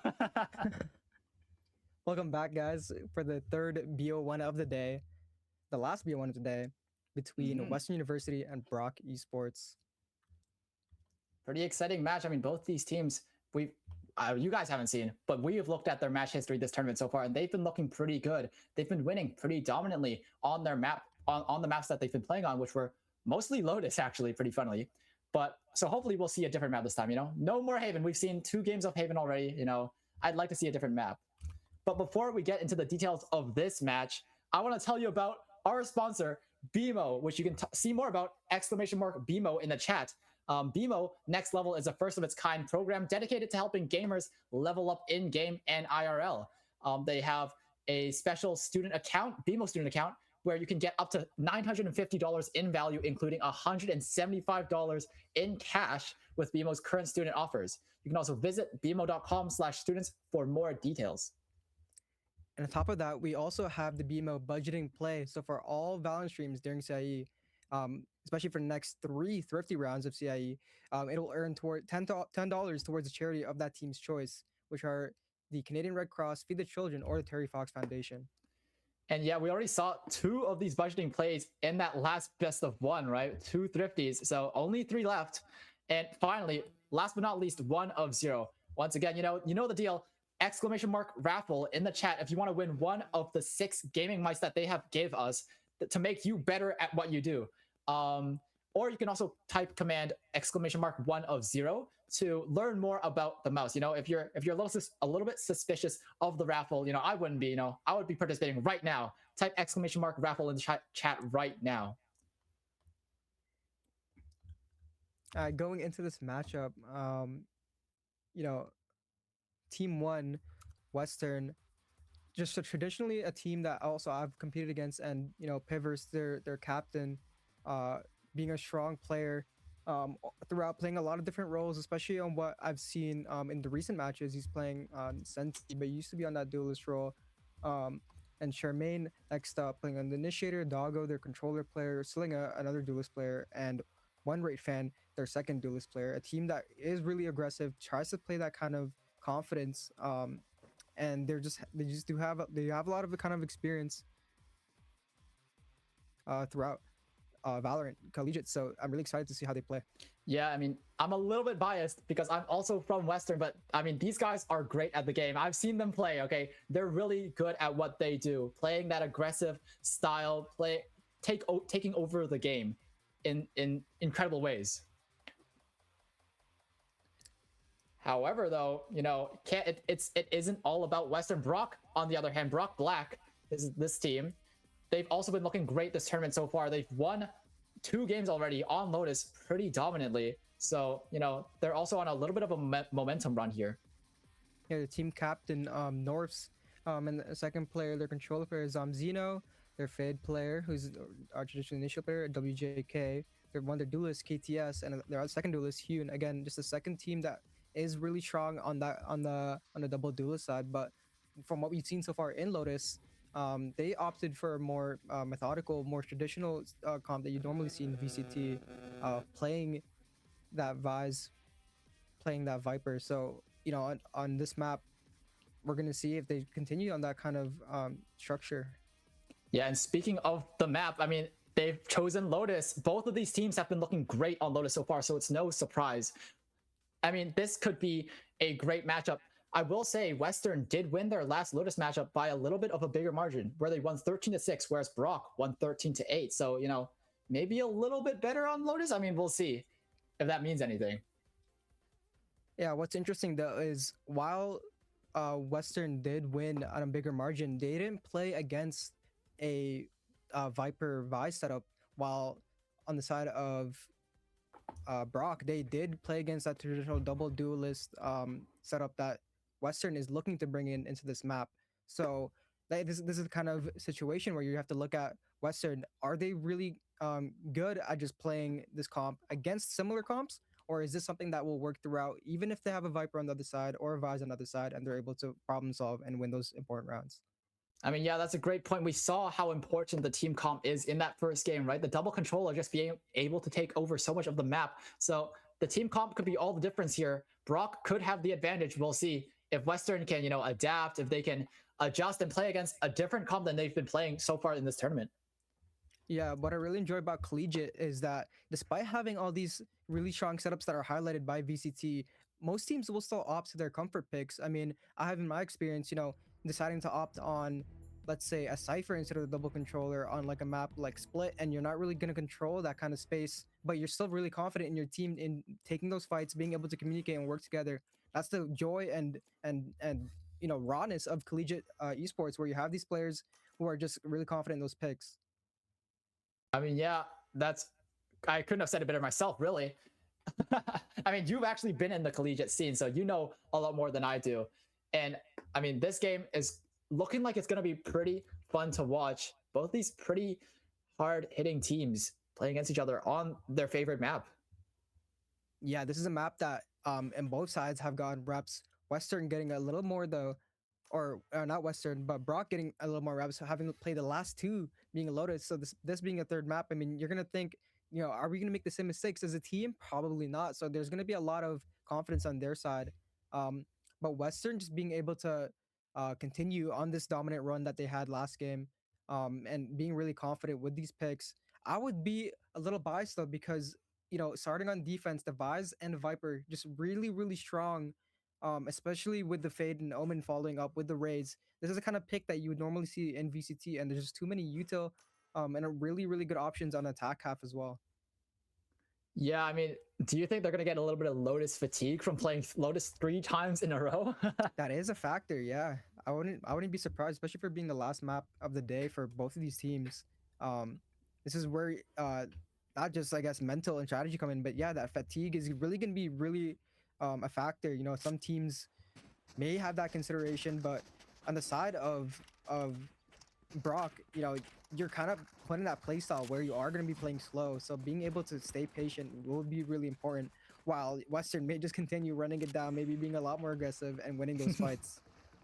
Yeah, I mean, once again, we see the double controller from the side of Brock.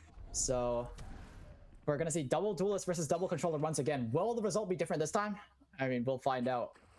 Yeah, a lot of three-sided maps being favored so far, which That's pretty I guess interesting, in the current actually. meta kind of makes sense. I mean, with Neon being gone, these comps could have been looking a lot different, but hopefully these teams are really showing. And Brock, starting with this initial 3-man C hold, while Western are slowly walking up from B.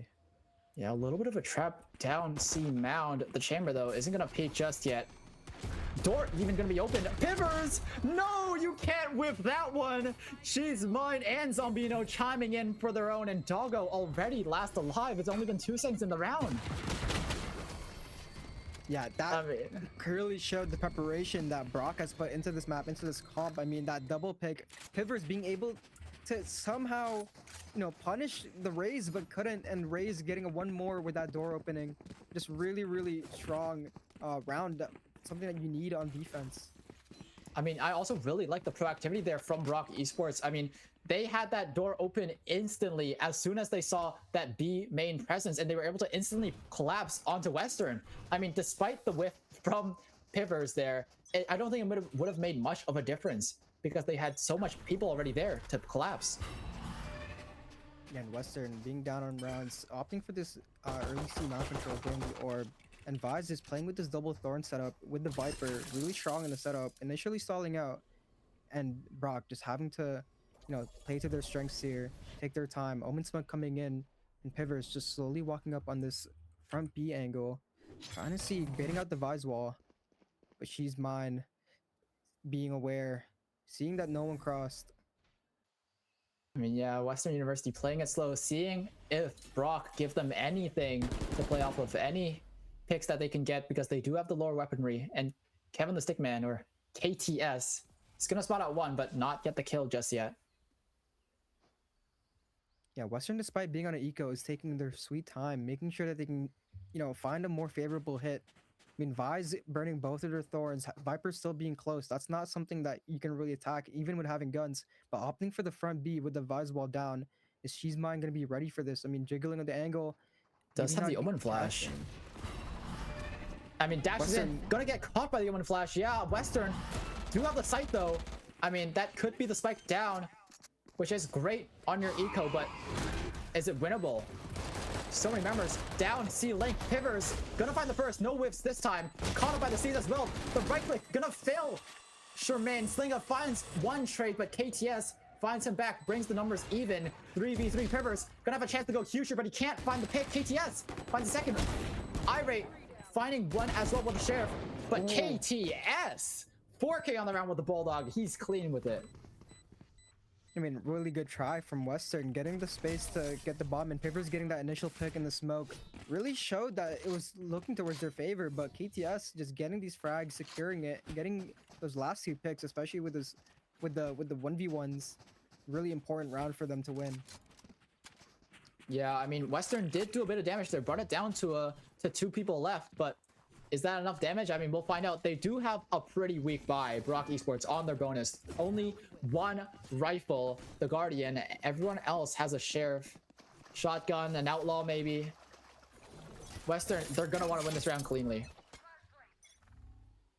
Yeah, Western opting now for the 5-man A rush, or not rush, but walk up, taking their time, but they might get caught up by Hyunbin here, getting smoked off. Raze crossing over, I trying to clear, getting shot, so they know that the Western is out, but they're still behind the smoke. Western taking their time. Fade walking in, WJK with the Bucky catching Sherman. Oh, WJK. That's criminal, Really man. important pick. I mean, that's the Fade. You're not gonna get much information for Western. Yeah, now Western, they're gonna have to try and fight for this site. I mean, they still have the better guns, still have the better weaponry, but that Bucky up close once again, they're gonna have the work cut out for them. North, Yeah. jiggling the corner. Not I mean, getting they see seen his by- cape, by see his Raze. toes. Favors walking up on him. Oh! Punished by Norps. You can't walk Insane on him. shot. Wow, what a shot. Yeah, North. I mean, he's clean with it, but Slinga finally finds the trade back, and now they know the Bucky's on site, and they're gonna have to swing out. WJK whiffs the shot a little bit, but Hyunbin finds the pick with the Outlaw. The Bucky did just enough damage to make that a one-shot, and now Western down to 2 members left, 2v3. Raze is tagged up, but they're getting pinched from every side. Zeno flanking, but Hyunbin, what a nade! Catches Doggo on the plant, and Slinga now left with it all to do. 1v2, suspects a flag, spots out the Viper. Zeno caught, and Slinga transfers onto KTS and clutches the round for Western. Yeah, that backwards dash, just getting that, surprise from KTS, not being ready for Slinga to be, already in a screen, and Slinga just having that insane crosshair placement, being able to guarantee that. Just really, really great shots from Jet. Yeah, What a way to bring that back. I mean, losing the Fade early, losing Chamber on the stairs, it just didn't really look good for Western, but just the individual prowess being able to come back. it was a 3v5, I think, at one point. But Western, I mean, able to bring it back somehow, some way with their better weaponry. This time, though, both teams on even ground this time. Rifles all around. Slinga gonna be dinked right away, so gonna kind of minimize his pop-off potential here. And the Vise is on C, but not much setup here. Gonna throw down the setup now, even. Too much stall for Western to recognize they can go towards C, but they still have 3 players just trying to prod, trying to see if they can get a little more. Jiggling in this Vise. Shermaine re-clearing A side. The Dog seeing Fade, the eye being broken. That with the 2 players up rubble, you're not really getting much space here. It was a nice try. He read it. He read the jump, but couldn't get the pick. Doesn't know about the raise, I think. And now triggering the Vise wall. Yeah, Western opting for possible C re-hit here. Having all players outside C. No Thorns on the board. No Molly either, but the orb could still be up. Nade Tether going through Bend. Satcheling in. Zero catching Slinga. Kevin getting KTS! 2. Getting 3! Oh! 2 bullets in the mag. They know Doggo's outside on the orb and Zeno. What That a is hold. just an insane hole. I mean, that's the value. Again, we're just talking about how strong the comp is. I mean, double thorn, Molly, and the orb just being there, you can't get out. It's just so strong for Brock. And yeah, timeout from Western. It makes sense. They're kind of getting run over right now by Brock's executes, by Brock's set plays. It feels like, I mean, they're just able to play their own game right now. In Western, they aren't able to do the same. So, I mean, what do you think Western do here in this timeout? Yeah, I mean, Western, they really are taking their time. They're burning Vi's wall, trying to get that early info on A to see if they're pushed up with the fade. But I think they need to get more aggressive. They need to make sure this A side gets completely pushed off because, you know, even with the 2 players on C, they don't need to rotate. As long as that A control is there, they can just stay there forever. They're really confident in their B retake as shown as the previous round. So they're not going to opt for the B hold either when that wall gets thrown. So they need to either bite, probably hopefully get a timing on the A side, or they can do a closer smoke on C, try to pressure that C side more so that more players are pulled off A.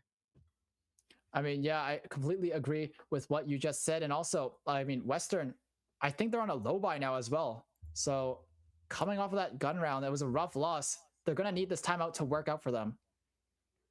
Yeah, you know, especially with just jet dives as your spear for this round, there's really not much you could do except try to take those early fights, hopefully secure some guns for the rest of your team so that you can hit. And that's what we see with Western opting for a 4-man A push. Knives being popped. WGK getting out though on slant. Getting punished now. Yoonbin killing Raze.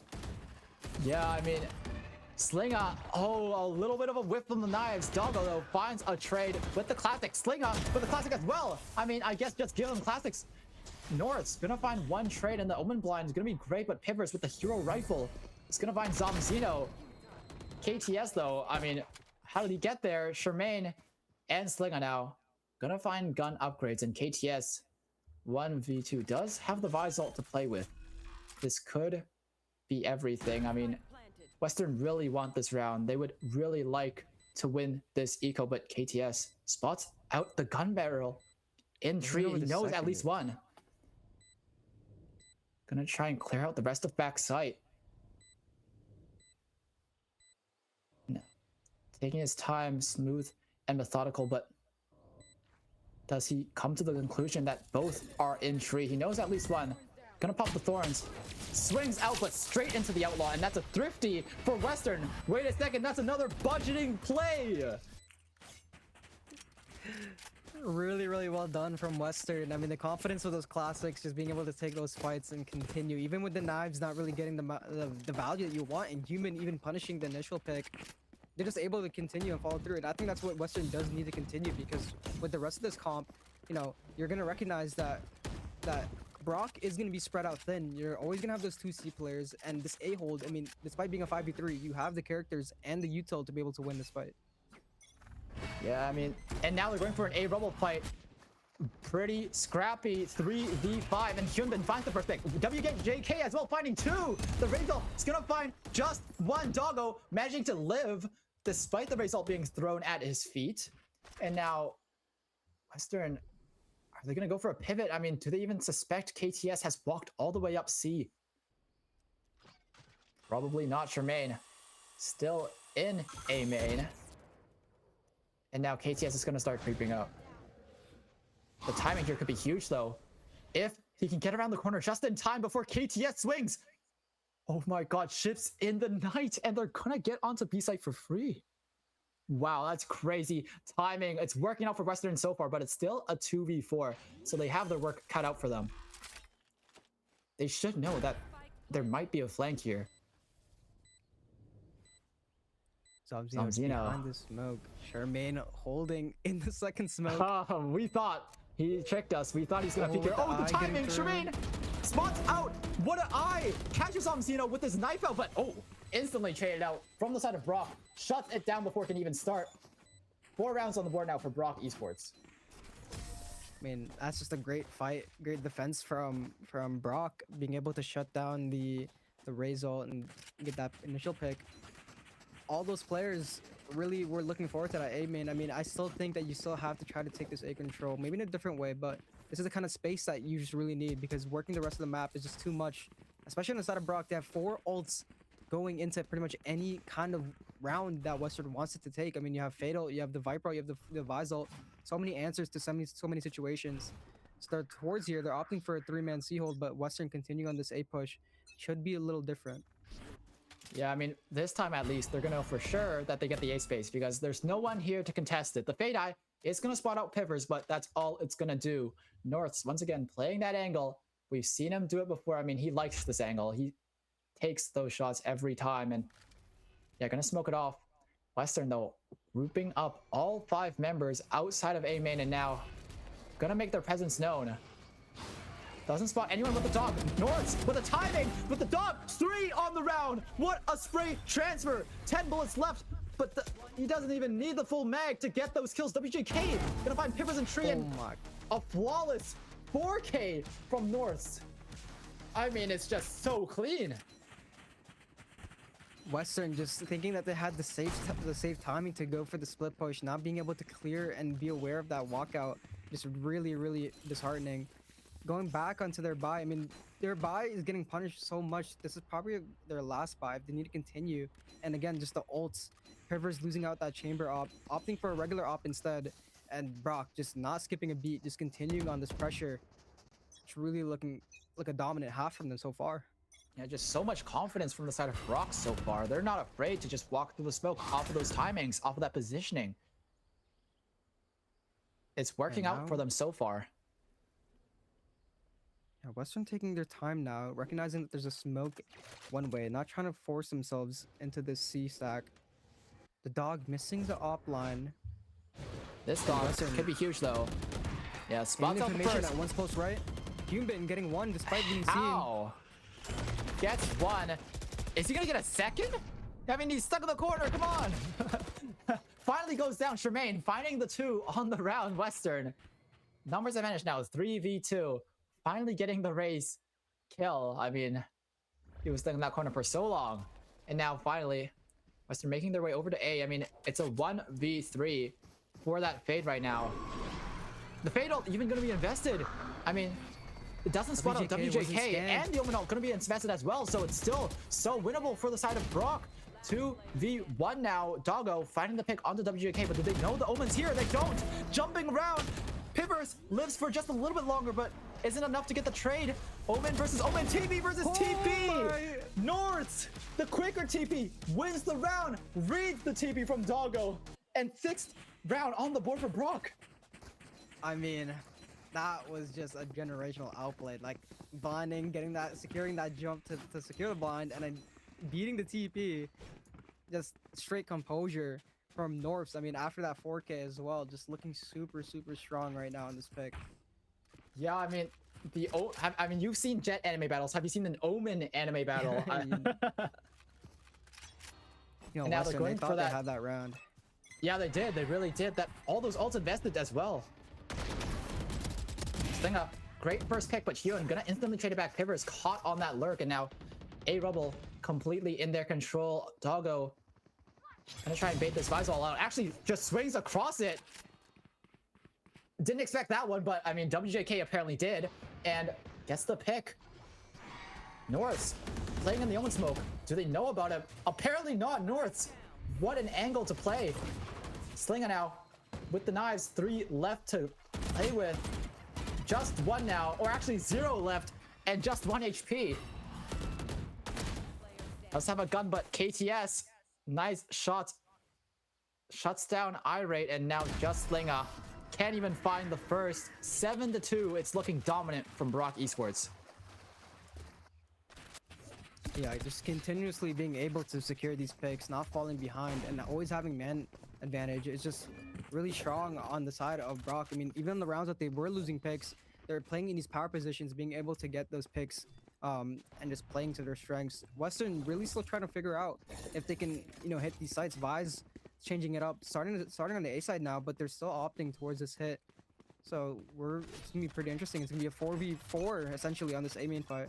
Yeah, I mean, Western has been losing these, but maybe this time it'll be different. Nice C's, but doesn't catch what they wanted. Hyunbin still alive, still getting kills. 2 on the round, but Doggo finally shuts him down. Tremaine getting 1 as well. That's the Vise wall down. Gonna be able to walk across, but Norths playing up close, gonna get the kill. It's unexpected, but do they expect Pivers all the way over in C length? Zomzino, 1v2 does have the Viper ult to play with, but does he expect the chamber all the way in their spawn already? He's gonna hear the noise. He's gonna hear Zomzino. Now Western have all the information, and Pivers plays it perfectly. Third round finally on the board for Western. I mean, it was nice. It was a good round. I agree. Being able to win those fights, get the numbers, and Doggo just not falling victim to Norse taking that aggressive fight. Really important for them to win that. I mean, Western is still really adamant on taking this A fight, and it looks like Brock is continuing to read that. Playing again on the 4v4, but Brock having the 4 ults on their side, it may be towards their favor, especially last time Raze ulted and committed some space. Yeah, 4 ults for this A Rebel fight could be huge, and instant Omen Blind, in fact. They're gonna take the A space immediately. Western actually not gonna play for it just yet, letting them take the space. Instead, gonna re-aggress into Rubble now, but is it gonna work? Hyunbin popping the Raze ult now, but the Jet dashes through, caught by Hyunbin and WJK. The spam isn't gonna find anyone just yet, but doesn't matter because they already found 2 picks. Western on the back foot once again, trying to find something, anything, triggering the Vise wall, trying to play around it, play tricky, but Zomzino, okay, that's a little bit overzealous. Just goes for the door open, thinks he can win the gunfight. I mean, if you're up 7-3, I guess I would think that too, but might cost them here. Brings it down to a 3v4. 2 members on C site. And Norse being able to get into this position, getting the information, while the 2 players are coming from the backside, but Omen, on the side of Western, getting a timing into Waterfall. Do they? Oh, Doggo Omen's getting caught out. Oh, the Vise ult. The Vise ult plays perfectly. Saves the Vise for now, but Tremaine, the shorty up close, catches KTS, and now Hyunbin and WJK have it all to do. The Fade Eye is so good. Saves Western from the spike defusal. I mean, Doggo had an easy pick there. What a Fade Eye from Tremaine. Yeah, that was just massive individual like plays there. I mean, Doggo getting that flank, being able to punish the Waterfall player, and the ult, despite getting the timing to get it off. Elvis was ready with the shorty, just being able to punish the Waterfall player and being alive, having that eye up for that spam. Doggo will be in that position to capitalize. Really, really great players, especially with the double flank coming in from SFU. You thought it was going to be over, but they're able to reposition themselves and still keep themselves in that round. Yeah, and now it's Brock's turn to take a timeout after a couple of rounds from the side of Western. They want to stop the momentum early before they can do anything too drastic. It is the last round of the half, 7-4, so they're going to be looking for an 8-4 half. Yeah, I mean, even with Brock, I think you're still really confident going into this attack half. You have this kind of setup where you're able to take a lot of space, especially with the Viper wall traditionally. So you want to get this 8th round. Having Viper Spit as your only ult, I mean, this is a kind of play where you might just be holding a trap. Maybe you're still planning to keep A control and just try to trust that setup. But Western, I think, are going to still probably try and opt for that A control, for the initial hit, try to make sure that they're still confident. I mean, yeah, it was unexpected there, but Western actually letting Brock take the rubble space early played to their advantage because they were able to re-aggress later and then take the space back. So, I mean, I guess it worked out. They have a great strat for A, and this time, Brock, they're going to play for that A rubble space once again. Western have 2 people over there, but I don't know if they're going to invest towards it. Oh, nice seize this time. Finally, Hyunbin gets caught. Getting so many free early picks, satcheling past that seize. But Western, they sell the fake, and Brock don't really fall for it. They still have 2 members over towards C, KTS and the Viper playing all the way towards C site. They have a lot of stall to play with. The Vines gonna come down. KTS whiffs on the first. Doggo gonna find the first, in fact. And now Western have most of C site. The Viper is gonna have a little bit of Viper's pit space, but it's not a lot, and it's really easy to spam. North, though, finding Slinga here is a little bit huge. Pivers, in fact, spams back, trying to find North. Is instead going to find Zomzino, and now that's the Viper's pit gone. North, though, still finding Elvis, and now 3v3. Western left getting on out. site. Yeah, Western are going to evacuate from the site. They're going to go for it looks like a B plant. I mean, they will have the B plant for free. The Omen ult even going to be invested towards A. They don't expect them to just go towards B. And now Arav still working up C here. He could be huge. That raise. Look at that raise. Yeah, catches WJK and catches Hyunbin. Huge round from Arav. And now just north left. 30 HP and 13 bullets in the mag. It's tough. And I don't think it's doable with that raise ult. I mean, gets a third on the round. Would have to be an ace clutch, but yeah, the raise ult makes it way too hard. And Arav, huge round from him, saves Western and brings them to a 7-5 half. I mean, from the start of the game, I think Western should be happy with the way this round, this half turned out. Despite wanting probably more picks, but getting those last three just really solidified the momentum, and being able to get pistol here would do them even further. Brock looked like it was looking strong, but KTS getting shut down despite having the Thorn, and then the Viper ult, just not really being able to cover any of the seaside space, letting them get out, and then being able to be easily spammed by Pivers, just shut them down on that seaside. Yeah, I mean, Brock, they had really great ideas early in the game, but it looks like Western, after that timeout, they had a bunch of adaptations that they were able to play through, and Brock just don't have the adaptations back, right? They had the timeout, but they still couldn't find the round. And now, pistol, this is huge. Close game so far, so both teams are going to be wanting this pistol bad. Western getting that early C mount space as well. Or not Western, Brock. Brock getting 2 on the round, catching both of Western's duelists, and now just Pivers and Doggo left on site to defend. The Omen Blind gonna come in. Pivers, shots go through, gets the first, tries to get the second, but can't. Doggo though finds one of his own, brings it down to a 2v3, but he's all alone on site. Somehow finds a second. How is he playing this? 4 bullets in the mag, gonna have to go for a reload, playing it like a king. Finally goes down, and now it's just Charmaine, Elvis in a 1v2.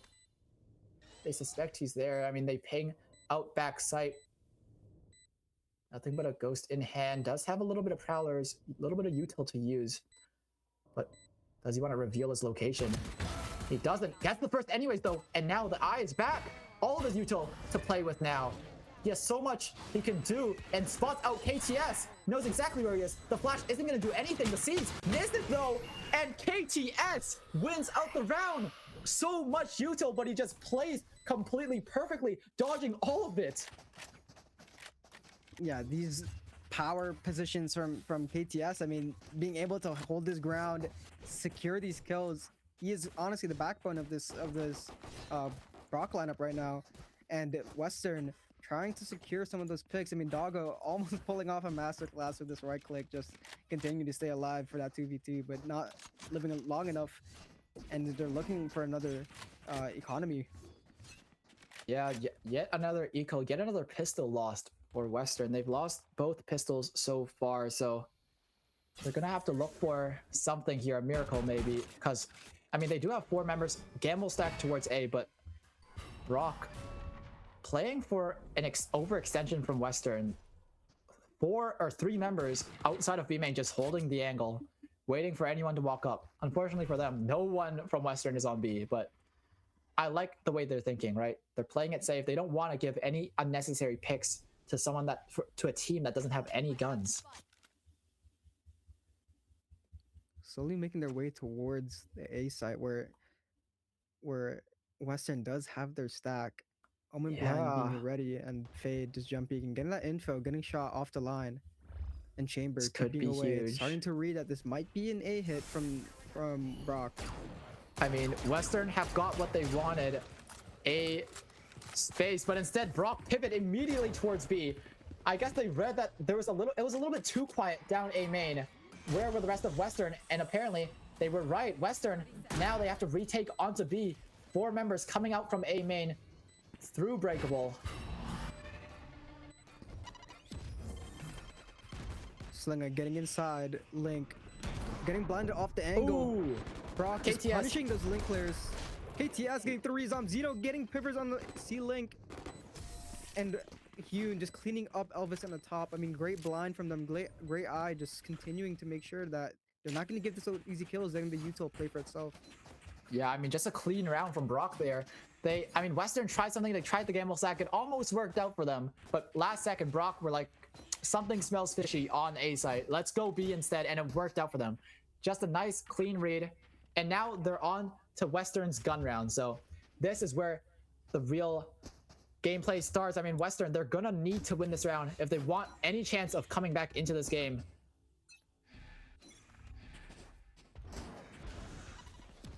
Fighting for that early A rubble space, but Brock, they're nowhere to be found. Instead, they're going towards C with just the chamber on site. Pivers, what can he find here? Phantom in hand, TP as well, but spotted out by the eye. What a great eye from Brock. Forces him out, and Doggo even gonna get spammed now. Down to 1 HP for a second. Hyunbin finding Pivers down in CT though. Western is falling like flies. Yeah, being held back here despite Brock being under bonus buy, just getting punished. Doggo getting 2, trading out. White WGK getting picked. Hyunbin spinning up, and WGK continuing with this bandit, punishing the rest of the players. I mean, that is an expensive loss for Western. Not getting any value on that bun round, and I think that just shows like the comp on Brock's side, just having enough util to get themselves in, and having enough util to stop and stall the retake. It's just really, really strong and dominant from their side, especially losing chamber early on. Yeah, we're seeing the value of that Viper Vise on C versus the chamber. Now the chamber couldn't do a single thing to hold on to C side. I mean, he instantly got forced off. And now Western fighting for that early A main space once again. They don't have the weapons to fight, so they're fighting together. And Slinga finding that huge first pick is great. Gets a gun upgrade and a little bit of damage onto the Fade as well. Pivers, is he gonna repeat this? I mean, he's spotted out now. WJK's second Prowler isn't gonna spot chamber, but right click gets, I mean, it's a great first one, but the second and third fail him drastically, and I mean, that's just tragic. Doggo opening door now. Western University 4v4, but they don't have great guns to play with. 1 HP on Hyunbin from that C's. Great util from Western though. I mean, brings it down to a 2v4. It's so winnable. KTS tries to deny, but he can't. Just North's left. Vandal in hand. Doggo and Elvis gonna try their best to play together, and it works out. Jiggling 1v2, and it works out. Western finally around in the second half. 6 on the board now. I mean, that was just a complete 180 for their side. I mean, another budgeting play, Thrifty. Just really well played, especially with the utility. Getting that nade pick, just securing the momentum. KTS getting traded after swinging out to get 1, leaving Norths on an island, 1v2 in Bend. Super, super strong from Western, showing that they're still in this game. Yeah, and that's what you like to see, right? They're not out of it just yet. They're still playing well, and their fundamentals are still there. Still trading each other, playing together, and their util being used together so well to get them that numbers advantage at the end there. Yeah, KTS just, you know, having this Visal as well, just giving breathing room for Brock. And Brock continuing to add this pressure with the 3v3 on the C-mount fight. Double smokes getting committed. A lot of pressure being put on by Western right now. Yeah, that Raise Nade gonna find a huge 1 damage on the Omen of Brock. And now they're gonna back off a little bit of C-Mountain. Elvis here gonna spot out KTS on the lurk, but Slinga finding Hyunbin, finding Norris, gonna go for the third as well, finds the third, why not? WJK goes down, and now doors open. Slinga, 0 bullets in the mag, gonna have it all to do. He has to save the round for Western. 4 on the round already, and the ace for Slinga. What a round to pop off to save Western and keep them in the game. Wow, I mean, those initial shots, yeah, I would call a timeout too, because that's just the kind of round where it was purely individual. I mean, Slinga, with the help of his 2 teammates, getting the timings to make sure that he can secure those 3, but the last 2, I mean, being known, just being stuck there, what can you really do on the side of Western but accept that kind of fight? I mean, right now, Brock opting to call the timeout despite being up 3 rounds might be opting for a play with their ults. I mean, they have so many. The last 2 ults being 1 orb off each. You have a lot of time to work with, and you want to make sure you can secure at least the match point just to keep the momentum. And Western just not having, you know, much to say for that round, but having a lot of ults here too. They're able to maybe come back and try to plan something. Yeah, I mean, that round was purely the Slinga show. They looked insane. What an ace, really. That's the first ace that we've seen today. So, I mean, it was a great ace to see. And Western, they also have 4 ults to play with here. So, both of these teams, they might be talking about, what they're going to do with these ults. This could be a huge round for momentum because Western, coming off that round, they're going to feel confident, right? They're going to be feeling great. What an ace from Slinga. So, Brock, they're going to need to try their best coming out of that timeout to deny any momentum from Western. Keep their lead. Yeah, Brock trying to opt for this ace start. I mean, Chamber being on the other side for Western, challenging this A line. They've been getting a lot of value with the Chamber on this point because they just haven't been able to clear him out early, especially with Zamzino being a lot more passive. Especially the initial C util being thrown. Zamzino trying to get a timing, getting sprayed out, but are they aware that Chamber's on the top angle here? Yeah, Pivers, this is a crazy angle. Now he has 3 angles to hold. I mean, gets the first, and that's all he needs to TP out. Great opening pick for Western. That's one of their controllers going down, and now Brock, though, they do have sight almost free for the taking. Pivers spotted out by the dog, and he's going to be forced off the angle. Seized up as well. WJK just running it down. He's going to catch that chamber. Where is he looking? Going to try and find a second as well, but Grays going to pop the ult. Where did the ult go? I don't know where that went, but doesn't find the ult kill. Finds the rifle kill, thankfully, on the WJK. Gets numbers advantage, and now North finding one as well. The Vise ult going to be popped. They need this round. All these ults popped. And now Slinga trying to flank, getting caught. But Araf caught on the gun switch. Doggo, Omen versus Omen once again, but this time, Doggo wins it out. He doesn't lose those Omen fights twice in a row. Massive round from Western being able to win that despite the Raze ult being committed. I mean, the Vise ult being committed. I mean, that's the kind of rounds that you need to make sure that you're winning and, getting the momentum now, forcing Brock on an awkward buy. You just need to continue, especially with Pivers getting value on this operator. Now they have to make sure that they're not getting caught out again. And Pivers, knowing that he's gotten that A value, he's able to work around maybe different areas of the map now, going back to C. And Brock just needs to make sure that, if they want to win this round, they need to make sure that they're using more value on these ults and securing those advantages. Yeah, this is the first time we're going to see Brock down on an eco this half. We're going to see what they're going to do with this eco.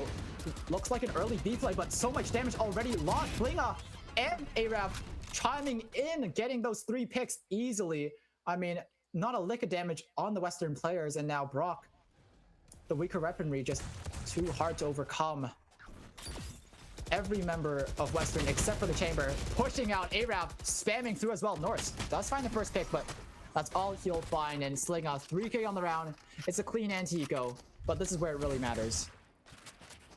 Yeah, I would say at this point, despite being down 1 round, it could really be anyone's game. I mean, Western has the momentum side of things, and Brock is looking a little less, in control of anything really, because they're not really getting that A space control. They're not really fighting for that C main control, and they're losing out on this B push. So there's really not much lanes that they're really confident in, but it looks like, at least for the start, they're opting for that 4-man C take initial, where it's only Pivers being able to hold. Yeah, I mean, we've seen how easy it is for them to take C site, but this time Pivers has an op. So we could see all the difference here. The Fade Dog doesn't spot him up either, so could find an early pick. Where did that shot go? It looked like it was a perfect collat even. Pivers gonna have to get out quickly, and that's C site free for the taking once again. Brock, it's just so easy for them to take C site right now. And the Viper's ult gonna be popped as well. Yeah, they have some great ults to play with. They even have the Fade ult even. Omen ult invested as well, so Brock really need this round. Western having a 3-man mount flank, knowing that the Viper ult is down, but are they able to catch KTS in this corner? Viper, Do they suspect KTS him? being aware. Oh! KTS getting 1, dropping off, getting punched by Slinga, but she's mine, and Hune getting picks on the other side of the map. Yeah, just Doggo's 2 members left getting of one more. Western. Doggo does find 1, but Slinga left in a 1v3 now is seized up, tagged up. 33 HP and gonna be right-clicked to death. Team ace from Brock, and that's exactly what you want to see if you're Brock coming out of that timeout. I mean, great call from Brock, just being able to be confident in that C take. Also, having that chance to not die to that op really saved them. I mean, I genuinely thought that op was gonna get 1, almost 2 on that line. But pushing Yeah, it looked Pivers perfect. off and getting that Viper ult for that post plant, just I mean, you can't really do much against those win cons. Yeah, but I will say Brock did invest 3 ults to win that round, and Western still have 2 pretty good ults to play with and guns. So this Rebel fight is going to be huge. Zeno swinging out through the Viper wall, going to get caught by Slinga. Slinga, 2k already on the round, but Norse finding one back, finding Arab, and KTS chiming in as well. Charmaine barely finds one before going down and evens up the numbers. 2v2. Doggo going to have to rotate towards A, and that chamber is going to be Pivers rotating all the way from spawn, probably an op in hand, right? So gonna be tough to win this one out. He does have a Vandal now, so chamber ult and the Vandal in hand, gonna opt to open tree door with the Omen blind. It's a nice play, and he gets the kill as well. WJK caught with the util in hand, and now Norse, what a shot! 3k so far. 4k. Ooh. Gets the clutch and wins, gets his revenge on Doggo. You don't win against that man this time. Norse, he's doing everything across the board. 21 assists, 25 kills, and the least deaths in the entire game. I mean, he has been consistent on this character, showing that he is an insane Omen. And Brock being happy with that round. As Western being still having those 3 ults, but down 3 rounds. I mean, they need to make sure that they're consistently getting these picks and continuing to get this control and not faltering after.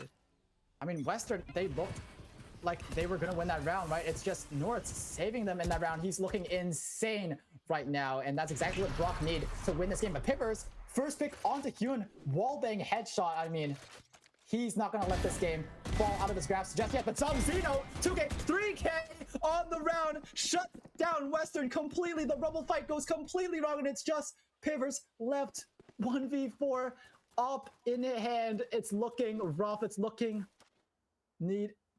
I mean, it looks impossible even in Zeno, a 4k to close out the map. What a nice 4k too. Nice shots from Brock all around, save them from the momentum that Western were feeling, and I mean, they clutch up the game. Yeah, Brock, I mean, I could just tell from the beginning that kind of comp that they had. That's the kind of, you know, in a collegiate scene, when you're seeing those VCT level comps, you could tell that's a team that's really confident. Especially with the Viper being so strong still, they're able to continue to play. I mean, we've seen on defense they have a really strong hold on C, a lot of individual play.